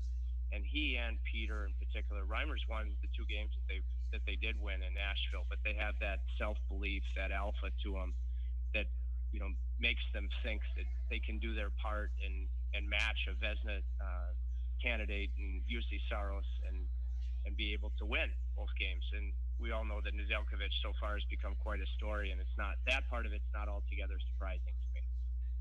Tripp, you have watched Nedeljkovic emerge. I love stories like that, because there's always the really ultra talented goalies that shoot up the ranks, don't spend too much time in the minors, but it seems to be there's more often there's guys that really work the craft over time and have to be very patient for their opening. And Carolina's had very good goaltending from Mrazek and Reimer, and then here comes Nedeljkovic just pushing his way through, just playing so well. When did you first have him on your radar? Because he's been in the system for a while, and he's been doing some really good things over in Charlotte. 2012, because Mike Vellucci, who was the longtime general manager and coach with the Plymouth Whalers in the OHL, I played junior hockey with his brother growing up in Michigan, and skated with Mike, who played, some games in the NHL for the Hartford Whalers. And as soon as he drafted Nedeljkovic, he called me in 2012 and said, "Tripp, wait till you get a load of this guy, Ned." My longtime owner, who's still a minority owner, and Pete Carmanis, also made mention of it to me, watching his games in the Ontario Hockey League. So as soon as both of those guys, who I have implicit trust in the way they see the game, mentioned him to me, he was on my radar. And then his first game a couple of years ago in Vancouver, and during all my years, I don't know if the Hurricanes had ever won at Vancouver. It was at the end of a Western swing, and right from the get-go, he came out and handled the puck. We've seen what his puck handling is, Willie, and you could just see that the moment didn't grab him. He grabbed the moment. And so I sit here and reflect, and this is a high second-round pick. It's still so hard to make the National Hockey League, and it took an injury to Peter Mrazek. Otherwise, does he get his chance?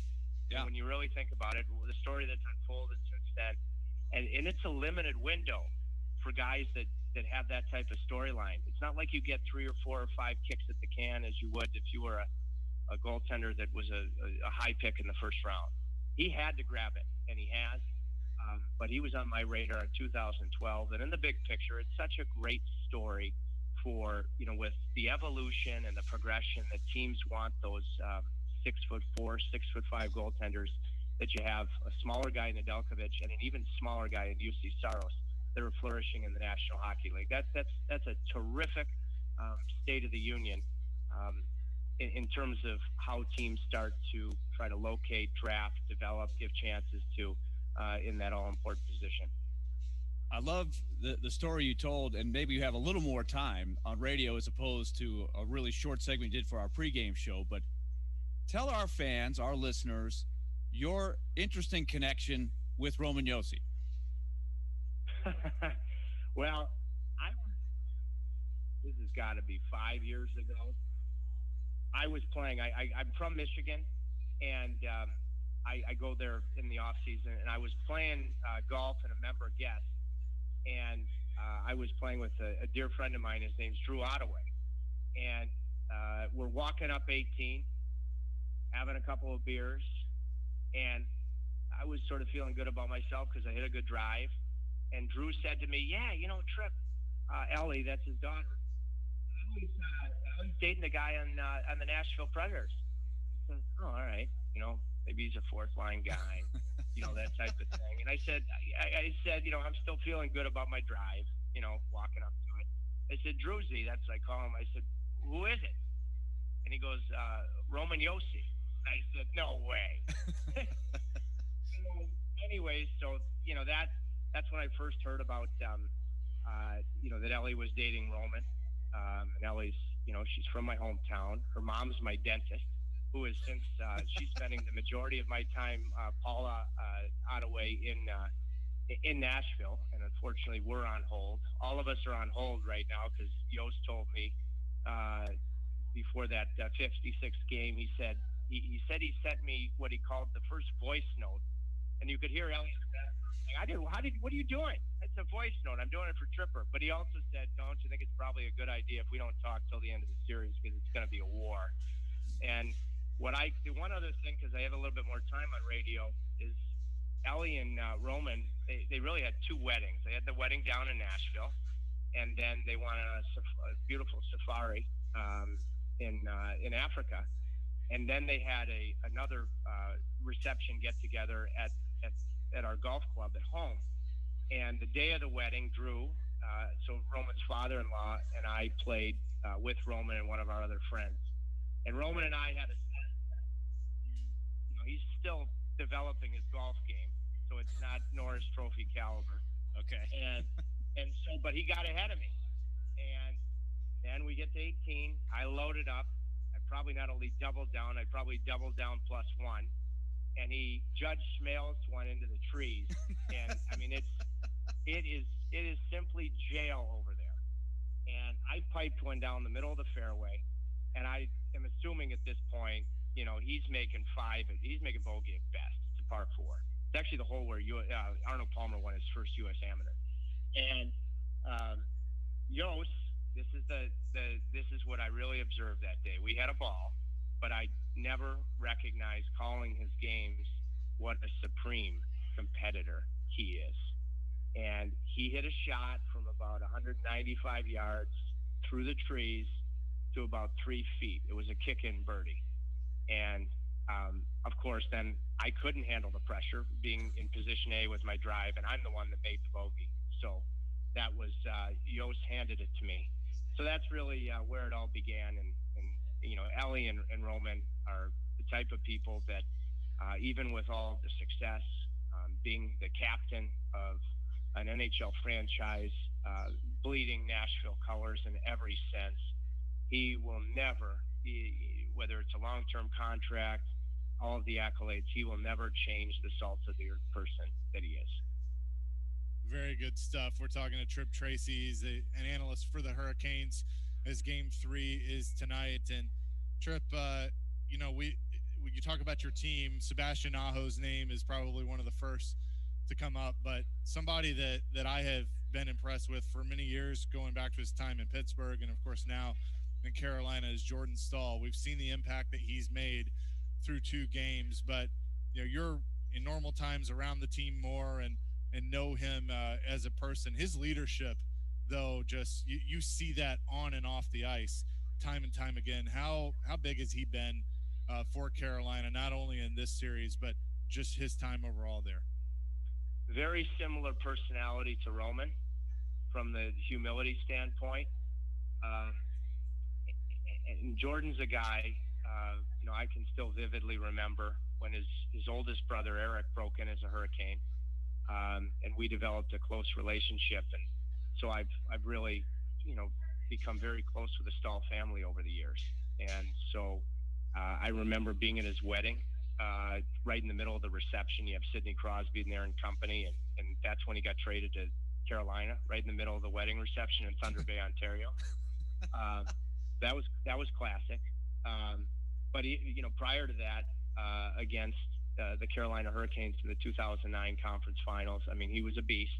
He's a big man that can really move, and you have to be deep, electrifying, dynamic at the center ice position, and he was such a critical piece with Crosby, Malkin, who won the Conn Smythe, and Jordan Stahl on that third line, and he was rolling. And there was a guy on that team that did a heck of a job shutting down Jordan's older brother, a terrific job by the name of Hal Gill. Then he came to Carolina. Really, Hal was, and this is after Eric Stahl dominated eventually Zdeno Chara in the second round. It scored the winner on Marty Brodeur in the first round. Hal Gill with Rob Scuderi, what a job they did. But then he comes to Carolina. He had trouble staying healthy. His former team won back-to-back Stanley Cups, and it's just the grace that he handled those down times. Just kept persevering forward. I remember a few years before Rod was the head coach, we were at a road game in Arizona, and we were just talking after a pregame meal, and Rod walked by, and we both said to each other, wouldn't it be great if he's the coach? And Jordan's eyes lit right up, because I don't know if you'll ever find more of a similar in everything deal with regards to a head coach. He's a humble, great citizen in the community, never cheats the game on the ice as a centerman. And that chemistry is invaluable.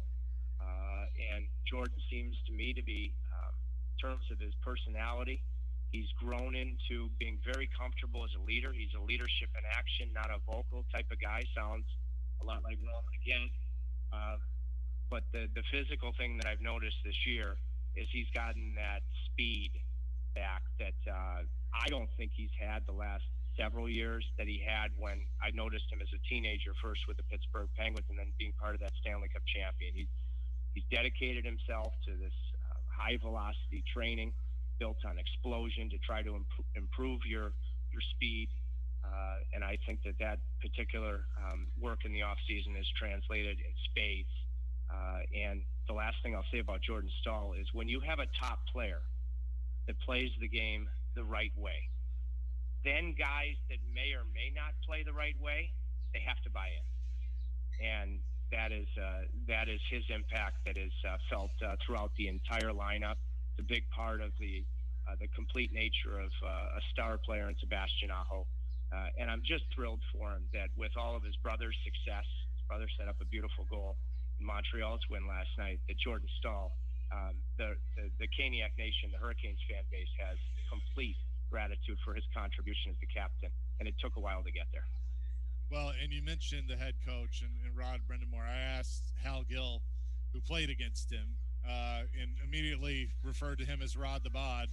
But I feel like that some of the things that you saw from Brind'Amour as a player, and you mentioned that with Jordan Stahl, you just see that as a part of the identity as the team overall. No question about it. I mean, because Rod and we have a professional relationship, and then we have a personal relationship. I walked his mom down the aisle at his wedding, so we have the ability to, I'll carve him here and there. You get all the wedding invites. Yeah, I'm a wedding friend. Yeah,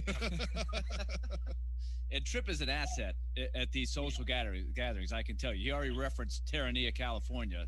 There's no question that Tripp can lighten up these events. I'm sure there's a reason. I don't want to go on a tangent with you guys, but the night before Rod's wedding, Rod has a brother. His name is Mish. He's a cop in Canada. And Mish, huge guy, okay? But the wedding was in Raleigh, but I was going 90 minutes to Greensboro the morning of the wedding to play golf with former Hurricane Glenn Wesley and the great Tom Barrasso. So I actually ducked out of the rehearsal dinner somewhat early. Willie's got to be shocked right now that I ducked out early. But so I duck out early, but they had this wedding planner. We had gone to the rehearsal, and she's beautiful. Anyway, I'm sitting with his brother who towers above Rod Mish at the rehearsal dinner. I said, gosh, I have to ask her out. And Mish goes, I've got it taken care of. All right. So I'm like, I don't know what he's talking about. He comes back to the table and he gives me her phone number. And so I went home because I was going to play golf, and I just texted her, assuming Rod's brother had, of course, asked her for permission that I could have the phone number. So I go to bed and said, hey, so nice to meet you today. Can I, you're going to be busy getting Rod's future wife, Amy, ready as the wedding planner. Can I bring you a coffee or something? I wake up at like 6 a.m. to get ready to go play golf, and I get this message. How did you get my number? What, are you some kind of a creep? Okay. And so I'm like, well, what? So I find out after the fact, and I'm worried now that this wedding planner is going to go and tell Rod's bride to be like, this guy in your wedding, Tracy. And it's going to ruin the wedding date. Because Mish, what he did is he went just had her friend give her the number. And so the friend had no idea that this was coming. Through no fault of my own. Well, but Rod and I have had many moments, and he's you know what he is? He's the type of person that players, whether they're his teammates when they won the Stanley Cup in 2006, players know that he's not a fair weather fan. When the rubber meets the road, he will dig in for those guys. And his players know the exact same thing as a coach. He's as real, as genuine of a person and a reliable friend as you will ever find. On the coaching side of things, when he played, I remember he hated video. Hated former Nashville coach Peter Laviolette and Kevin McCarthy, who was my coach. Bring him into the office, and they'd say it's like pulling teeth to get Rod to look at film. But once he decided to be a coach, he knew he had to at least match the big video guys out there, and Mike Babcock, Bill Peters, and he did that. And then every other asset that he has is something that none of those guys even come close to having. And so it doesn't surprise me at all that he's had the success that he is. I think he should be the NHL Coach of the Year.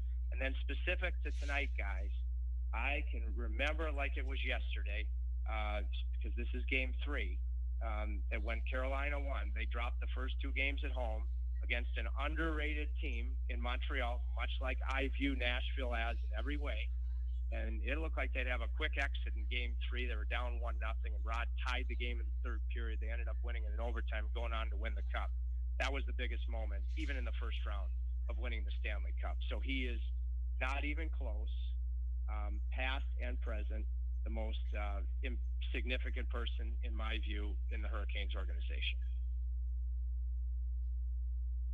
Well, Tripp, we appreciate the time today. It's good to talk to you. It's going to be a fun game tonight. I know that for sure. It's going to be fun. And Tripp, I was writing notes down when you were talking about the text message to sort of introduce yourself, break the ice. It was a great strategy. If the guy had just set you up a little bit better, I think it would have worked. But can I bring you a coffee to the wedding? Just an unselfish move to get in the door. I'm going to write that down. Somebody is going to benefit from this down the road. This strategy. Well, you know what? You guys are probably up against the clock. But then when we got to the wedding and we got to the reception, I'm sitting with Mish, and just again, think about the size of him if he towers above Rod. And I said, Mish, how could you do this to me? He goes, I'm going to fix this. I'm like, no, you can't fix it. That ship has sailed. And he's going over and he's trying to rectify this situation, the things that happen. And I can't. You know what, guys? I hope it's an electric day there, because very quickly I will tell you, the night before Nashville's first ever win against the Carolina Hurricanes, my first ever road game on television with no experience. Wow, I didn't realize that was your rookie year. Okay. Yeah, and we go the night before the game. The team had a dinner, and our Hall of Fame radio voice, Chuck Caden, said, "Rip, you want to go out to dinner?" And so, yeah, just what I should have been doing. I went to the stockyard. That led to a night out. Oh boy! And that led to a night out. And then we get to the game, and Nashville's first goal, David Karpa, who was playing defense, got a penalty and broke the glass. So there was like a 13, 14-minute delay in that. Right, because period. it wasn't the panels; it was actual glass that they had to pick up all the pieces of glass. It was. I actually got some airtime that night from Pete and Terry, just reading scores and talking about who knows what, because it took so long to fix that thing. And we didn't have you, so it was John Forsman and I filling for 13, 14 minutes with an expansion team with a guy with no television experience, having gone out the night before. So, I can remember that, and even though because Nashville didn't do television that night, it was just I had to watch it for years because it was the great franchise that Nashville is. It was the first ever victory. And so they play it. I'd see it like on the ESPN Classics and things like that. And I would literally vomit at the caliber of my broadcast. But now, these years later, in this great playoff series, I feel very, very grateful that I was around when Nashville won the first game and everything that's happened in the terrific hockey town since then.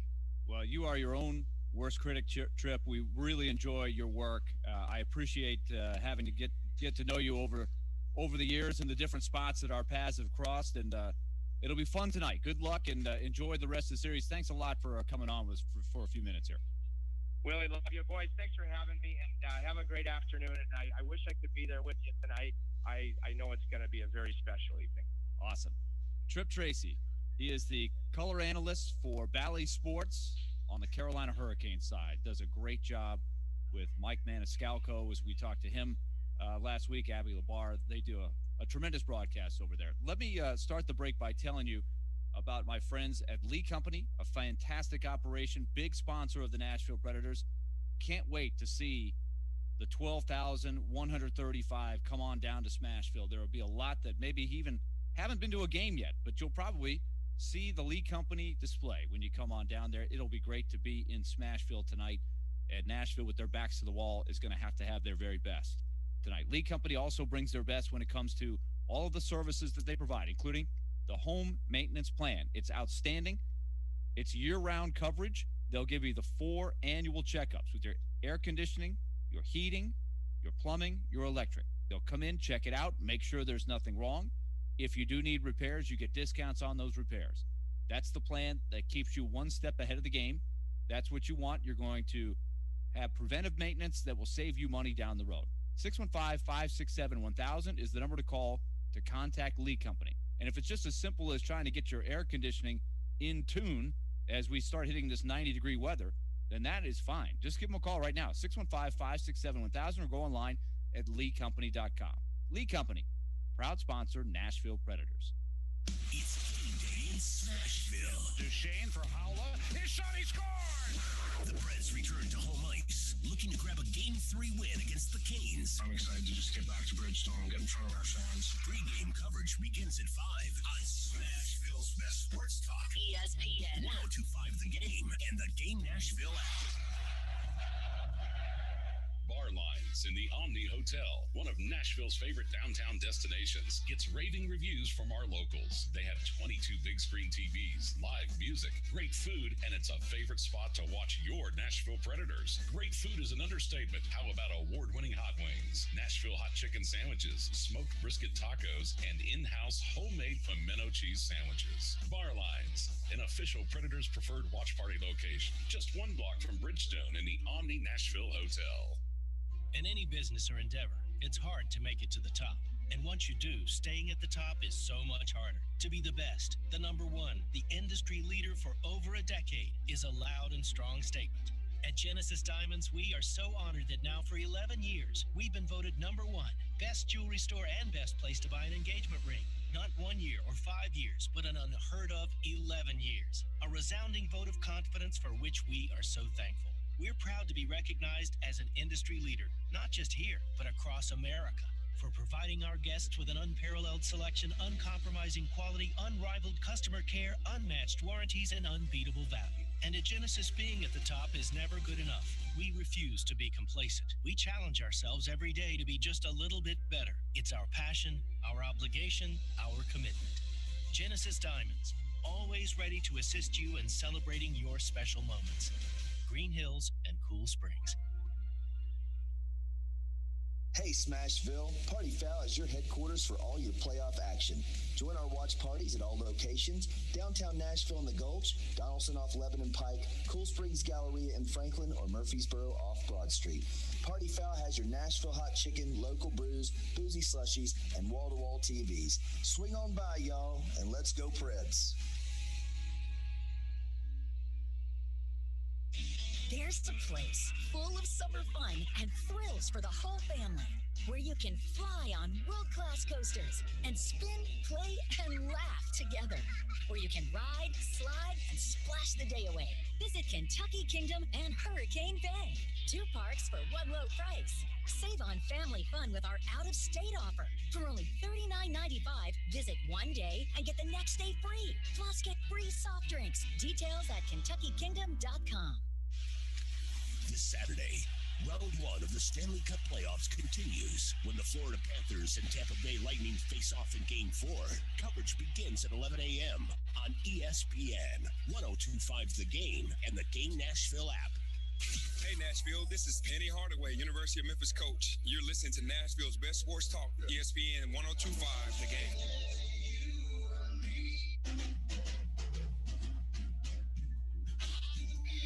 Would like to check out Nashville's best deals, all you have to do is go to theGameNashville.com. This week it's buy one, get one free tickets to Beach Bend and Splash Lagoon. Beach Bend Park is your ticket to summer fun. Double your fun, double your savings. 2 parks, 2 tickets for the price of 1. Get yours right now at theGameNashville.com. Back here on Darren, Daunic, and Chase. We're live here at Pete and Terry's Tavern. Tonight, Game 3, 6 o'clock, puck drop. You will hear Pete Weber and Hal Gill on the call. I'll have pregame for you starting at 5. Chase will join me in the first segment. Willie will have they'll have all their coverage starting at. Are you doing 5:30? 5:30 on Bally Sports. We'll be ready to rock and roll. We do have the broadcast just in case because when you're watching other games, you will see the national coverage. There is a national option, but you can watch us on Bally Sports the way you have all year long. Chase. Yes, now, sir. Darren, don't you think Tripp was like connecting? I could see the channeling to Chase. Chase being the bachelor, Tripp being a bachelor. A great roadmap at the next wedding you're at, Chase. If you're involved, the rehearsal dinner's going on, the day of the wedding. The great inroad to just break the ice and, make a new friend, whether it be the wedding planner or somebody else who's involved. Listen, I was taking mental notes because I do have some weddings coming up. Yeah. And so, and I'm going solo to these. So, you never know. Never know what might happen. It's good to connect with other bachelors every now and then. Did you take note of that? I thought, that sounded like a great plan. It went awry because the guy on the other end, the setter-upper, did not set the ball up on the tee like he was supposed to. No, he did not. He did not. But, as he said, ruined an otherwise good plan. I'm going to fix this. Which... famous words that don't always right. Whenever if you're with your buddies or whatever, and you hear somebody go, "Listen, I'm gonna fix this. I got this under control. Don't worry." I tend to worry because that usually doesn't go well. Sounds like threw the alley-oop pass out of bounds. It was pretty bad. Still counts as a turnover. He might need a new wingman. That was not good. Speaking of that, by the way, tonight I know this is going to be. While the Predators are taking on the Hurricanes, but with the earlier start, you'll be able to take this in. Grizzlies and Golden State Warriors tonight for that 8th seed. Out west, huh? Can the Grizzlies get it done in Northern California? Can they get the 8th seed? What is the line on that, Elijah? Do you know? The Grizzlies? It's got to be Warriors by 4. 5? Okay, 4. That's what I saw last. Yeah, I've seen 3.5 in some places and then 4 in most. BetMGM is now 5. Warriors by 5. That is going to be an interesting game, and that is a 9 o'clock tip our time. Is that right? 8 o'clock. 8 o'clock our time? Yeah. Okay. Is that a do or die game? Oh, yeah. Yeah, winner makes the playoffs and loser out. Well, the winner gets the 1 seed. Loser goes home. The winner gets the 1 seed? 8 seed. No, they get the 1 seed in the tournament, right? They get Utah. Oh, they play the 1 seed, as 8 seed. Okay. I thought you were saying the winner is the one overall seed. That's your prize. You I get know the there's a number new 1 system seed here, but what? Yeah, your prize is you get the number 1 seed. Correct. Yeah, they'll go on the road. And you also get to guess what uniform colors the Jazz will be wearing. They only have like 12 different uniform colors. The NBA has become like Oregon with their uniforms. Every team, at least Oregon, you know it's going to be green and gold. The Jazz, you don't know if it's going to come out and look like the Houston Astros from the 70s, green and gold like Oregon. Oh, that's true. Or the purple and gold that I grew up watching with the Jazz. I mean, they cross it up. But I mean, Miami has their, Miami Vice, which I like the old Miami Vice unis, but the ones now, it's like, it's like your closet. Colors of the colors of the rainbow. Yeah. Colors of the rainbow. Yeah. Shots fired. It's not a shot. Anybody think Memphis wins? I'm not focused on Memphis tonight, as you might imagine. But I haven't thought about it much. But I do know that Steph Curry's had like 75 points a game, shooting like 43s. Every time I see the highlights, he's getting like what was the game he had? He played like half the game. Like it's like most points ever scored in like half a game. He's done that a couple times this year. Yeah. He had like 60 points. Yeah, and I said on the money line last night when it was 4, I was like, I'll take the 4. If I'm Memphis, I'll take the 4. I'll take the points, and it's 5 today on BetMGM. I'll still take the points. I'm rooting for the Grizz, but that seems like a tough one. It seems like the Warriors are improving, right? They've gotten better. They're not all the way back, and I don't know if they ever will get all the way back, but they've become a better team. The Grizzlies have a hard time holding on to a lead. Right. They were up 19 on the Spurs and were down in the second half. Give up like 17 straight points in the span of like 3.5 minutes. Yeah. They go through stretches sometimes where they play their age, because they do play. I mean, Dylan Brooks is the longest tenured Grizzly, and he might be 27 years old. Yeah. See, could be a fun game tonight. Of course, that will be after Game 3. The Predators are looking to do what they've done so far in their franchise history every time they've been in this spot. They have been down 0-2, I believe it's 5 times in franchise history, and all 5 times they did what? Win Game 3. I think that's right. Yeah. They've done it 5 times. They've been down the first 2 games, and they've come back and won Game 3 all 5 times. So they're looking to do what they've always done. They've never been swept in a series. So how many times did they lose 4-1? They lost 4-1 to the Sharks, 4-1 to the Red Wings. No, they did not ever lose 4-1 to the Red Wings. No. Twice to the Sharks. Twice to the Sharks. Okay. And then was it Vancouver? Nope, they took Vancouver to 6. Oh no, 6. It was the Coyotes the first time. Yep, they lost in 5 to the Coyotes. To the Phoenix. Yeah, Coyotes. Phoenix Coyotes. Alex Radloff and Andre Kostitsyn had a little fun in Scottsdale. That trip. One of the most disappointing series ever. Yeah. Because that was a good team. Good Predator team. That was a very good team. And that was the year they beat Detroit in the first round. Yeah. And then that was it. Was that the one that was it for Chelios? Was that series? I don't remember specifically about Chelios. I don't think Chelios played in that. Chelios was gone at that point. He was gone. That was. I remember that was him, Lidstrom's last series. I remember seeing him in a long embrace with Barry Trotz in his last ever series. Lidstrom was the one who finished that year. Okay, because that was the one. Great picture of Shea Weber and Lidstrom shaking hands at the end of the series. The poster that is like the changing of the guard. Yep. But. Yeah, so that one was tough because I think that team, they ran into Mike Smith. Yeah, Mike Smith was great, and the Coyotes they pulled an upset in the first round. They beat. Do you remember who they beat in the first round? I don't. They beat the Blackhawks in the first round.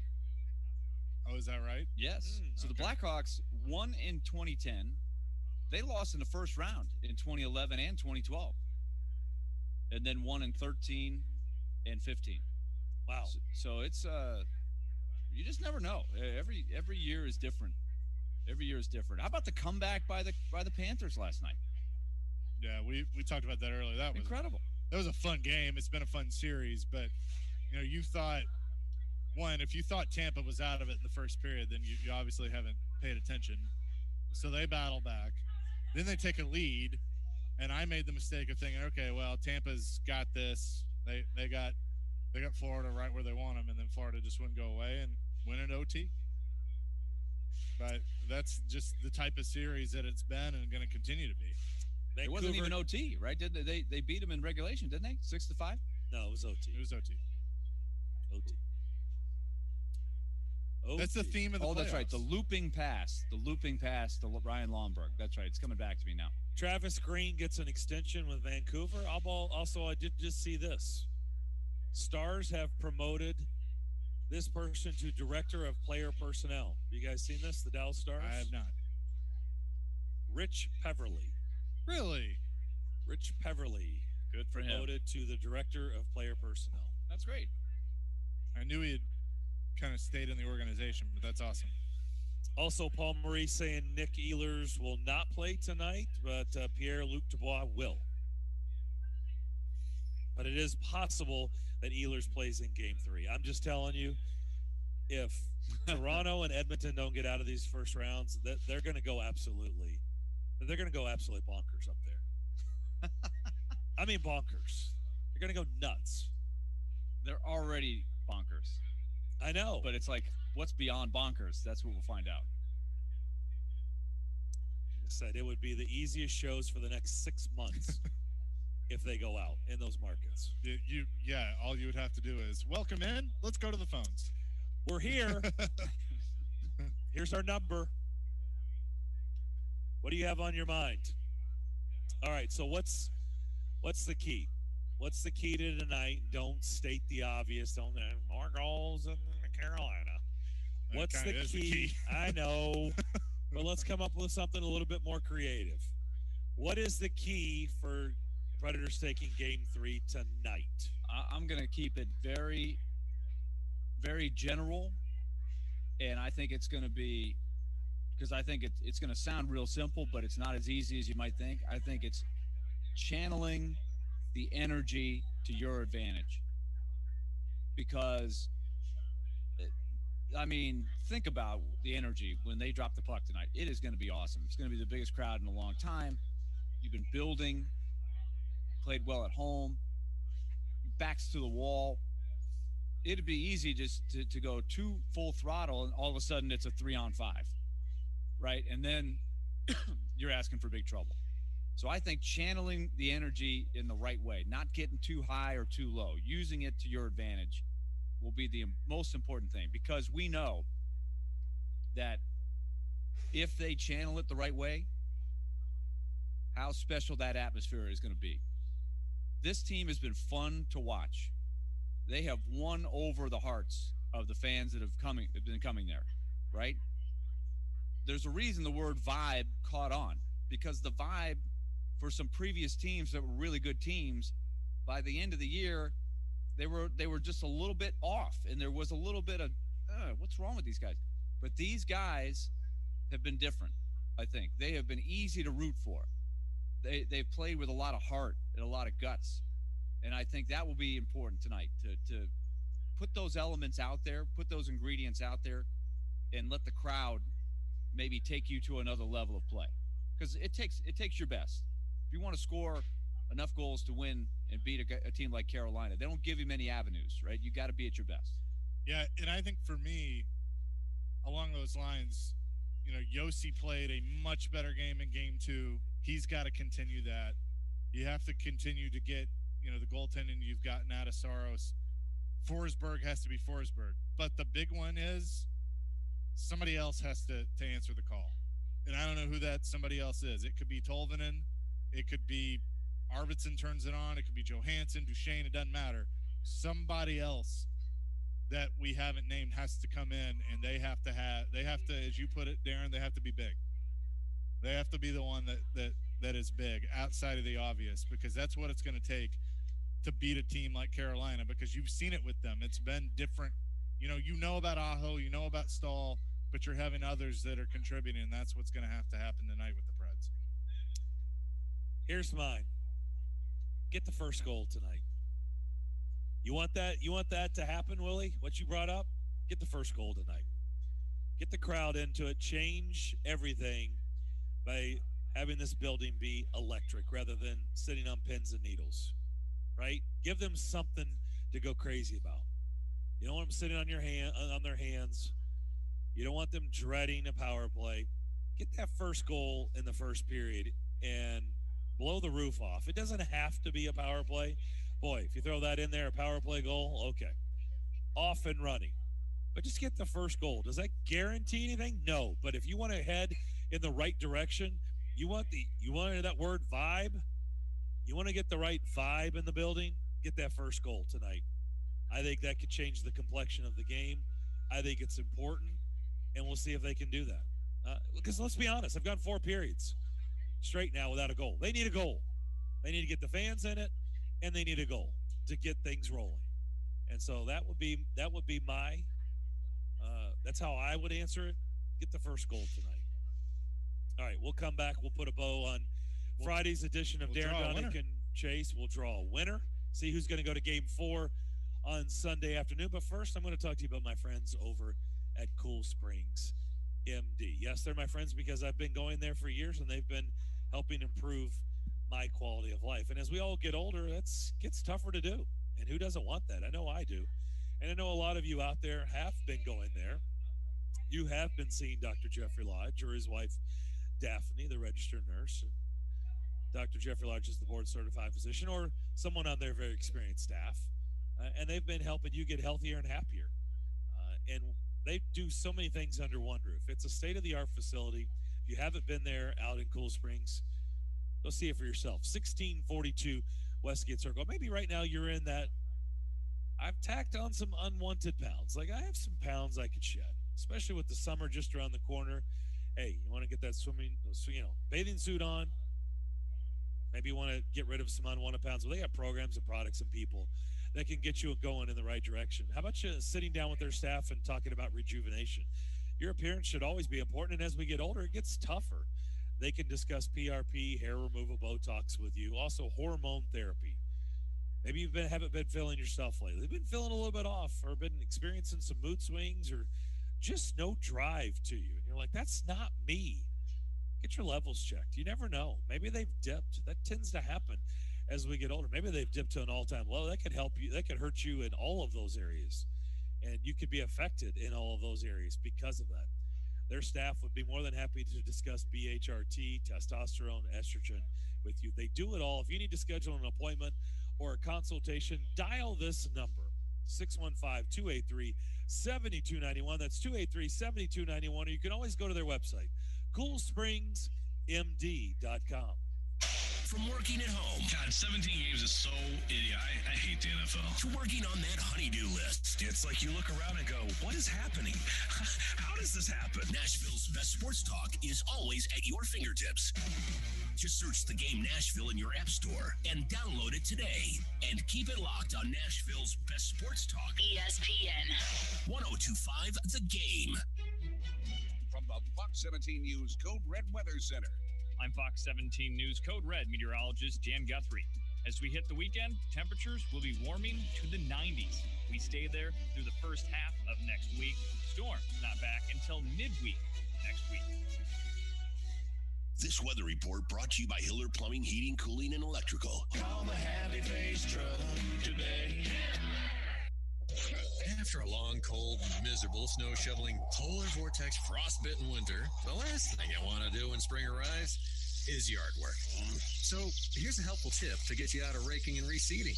Advice on how to go golfing instead of whacking weeds and mowing the lawn. Zoom across your yard with precision and ease on a new Kubota zero-turn mower. Right now, you can get 0% financing up to 72 months on certain models. Visit Coleman Tractor, featuring Kubota's full line of Kubota lawnmowers, utility vehicles, and more. Check out the all-new Sidekick utility vehicle with best-in-class acceleration and the strength to haul half a ton or tow a full ton. When your job demands precision construction equipment, Kubota has earned a solid reputation for well-engineered products that are reliable and deliver results. Coleman Tractor has 4 convenient locations in Middle Tennessee, Nashville, Clarksville, Paris, and their newest location in White House. Now through June 30th, see us or go to KubotaUSA.com for more info.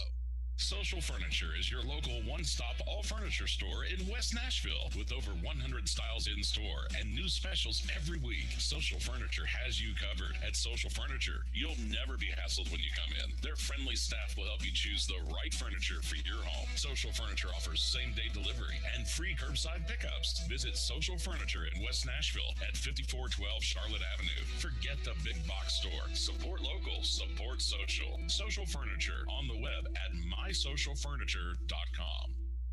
Join 102.5 The Game this Sunday for our official Preds vs. Hurricanes watch party at the Dogwood at 1907 Division Street in Midtown. The party kicks off at 11 a.m. with Ryan Porth and Caroline Fenton broadcasting live, leading up to the pregame from the arena. The puck drops at 1:30 and the fun will roll all game long with $5 drafts. The Dogwood is one of Midtown's newest hotspots, and Sunday is a great time to try their brunch, featuring the infamous 32-ounce Texas-sized mimosa. We'll see you at the Dogwood in Midtown. Go Preds!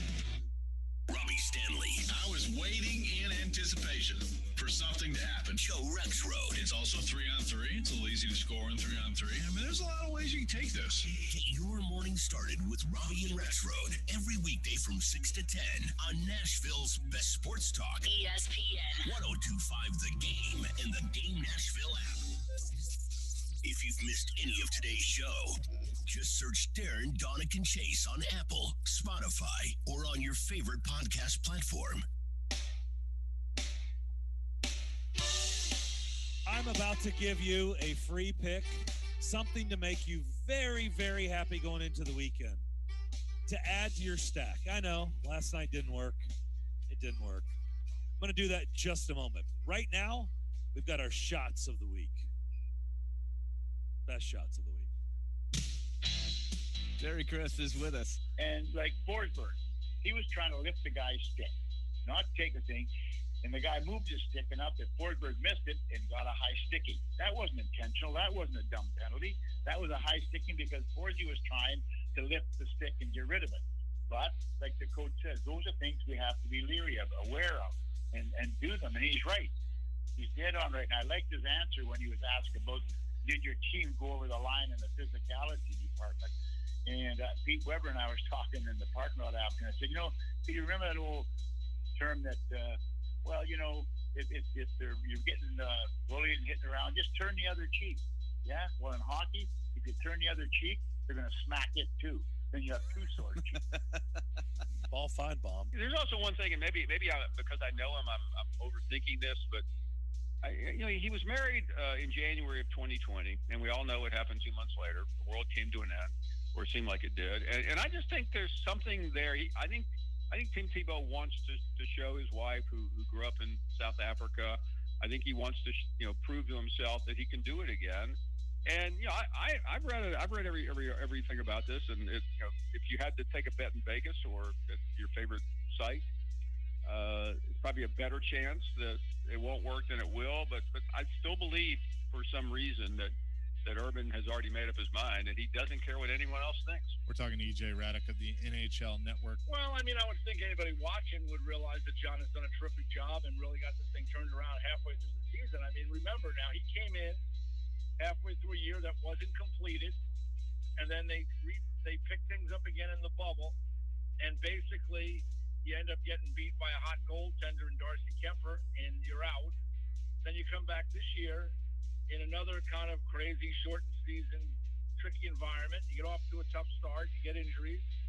Like John really didn't have a long stretch of time. I don't think he really has even to this point. Like he hasn't had a full training camp and a real opportunity to to really put what he wants to do in place. This is a year when there wasn't a ton of practice time. So, I think John has done a really good job. He's a really bright guy. Luke DeCock, who covers the Hurricanes for the Raleigh News and Observer. Well, I think one, the fans are picking up on the players because Eric Halla was not a popular figure in the Hurricanes dressing room, and his exit in the Trocheck trade, there was a shouting match in the locker room that that everyone could hear, while the media was in the locker room. So, as Shane Willis, so there is a backstory there. Said last night on the broadcast. Yeah, I mean his exit was not cordial, and so I think the players don't like him very much, and the fans picked up on that, and maybe that's why Halla has kind of had a burr in his saddle during the series, and the fans picked up on that as well. So, but my point is, you're taking it to another level. It's already at the level that it is. I know it's not pure, never has been, but now you're taking it to a whole new level. But where it's going to be about, hey, let me see if I can make money, rather than spend the 3 or 4 years you're going to be on that college campus, sometimes 5 or 6 years for some people, and actually build some life skills that are going to help you when you're 40 or 50. Right? Instead of just trying to, hey, let me see if I can make a few extra bucks. Willie, I'll say this. I think it's wrong. And I know you've been very consistent with your message, but I'll say this. The kids that want that will always get that, okay? This is not changing anything for them.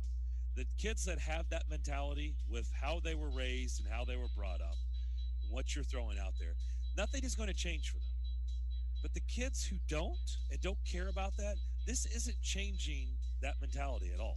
I feel like this is the dress color thing. It is. A few years ago. Is this Facebook? Is that what dress? was the other one with the two Gold? names? Was it Do you hear gold this name or the? Yeah. Yanni and Laurel. Yeah, Yanni and Laurel. See, with this thing, though, How too, much time in this world was wasted with that exercise?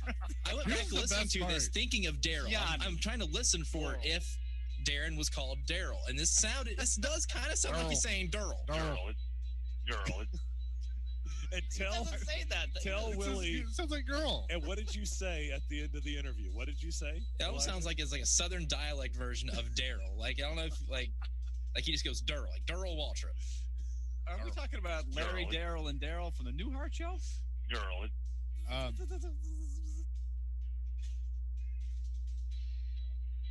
Is that it? Best shots of the week. Good stuff, Elijah. Game 3 at the Girl tonight. Predators trying to cut the lead in half. That was good. Real quick, a couple of things. This week, haven't we? Really good stuff. Tonight's pick of the week. This is going to make you really happy going into the weekend. You can add to your stack. By the way, you can get it on the money line for plus 140. Take the Washington Capitals to even up that series tonight at 2. So take the Capitals plus 140. Smile going into the weekend.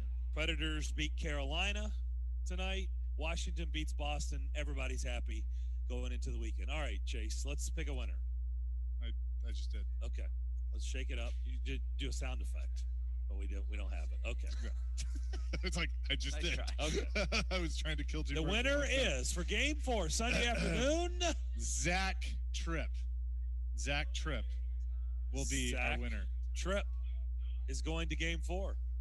There you go. Zach, congratulations. A lot of people were here at Pete and Terry's Tavern today. Promotions will contact you. Taking in lunch, having a beverage or two. You can do the same the rest of today. Enjoy the game tonight. Who knows what we're going to be talking about on Monday? It's going to be interesting to find out. Have a great weekend. We will talk to you Monday morning at 10 a.m. Stay tuned. Stillman Company's next.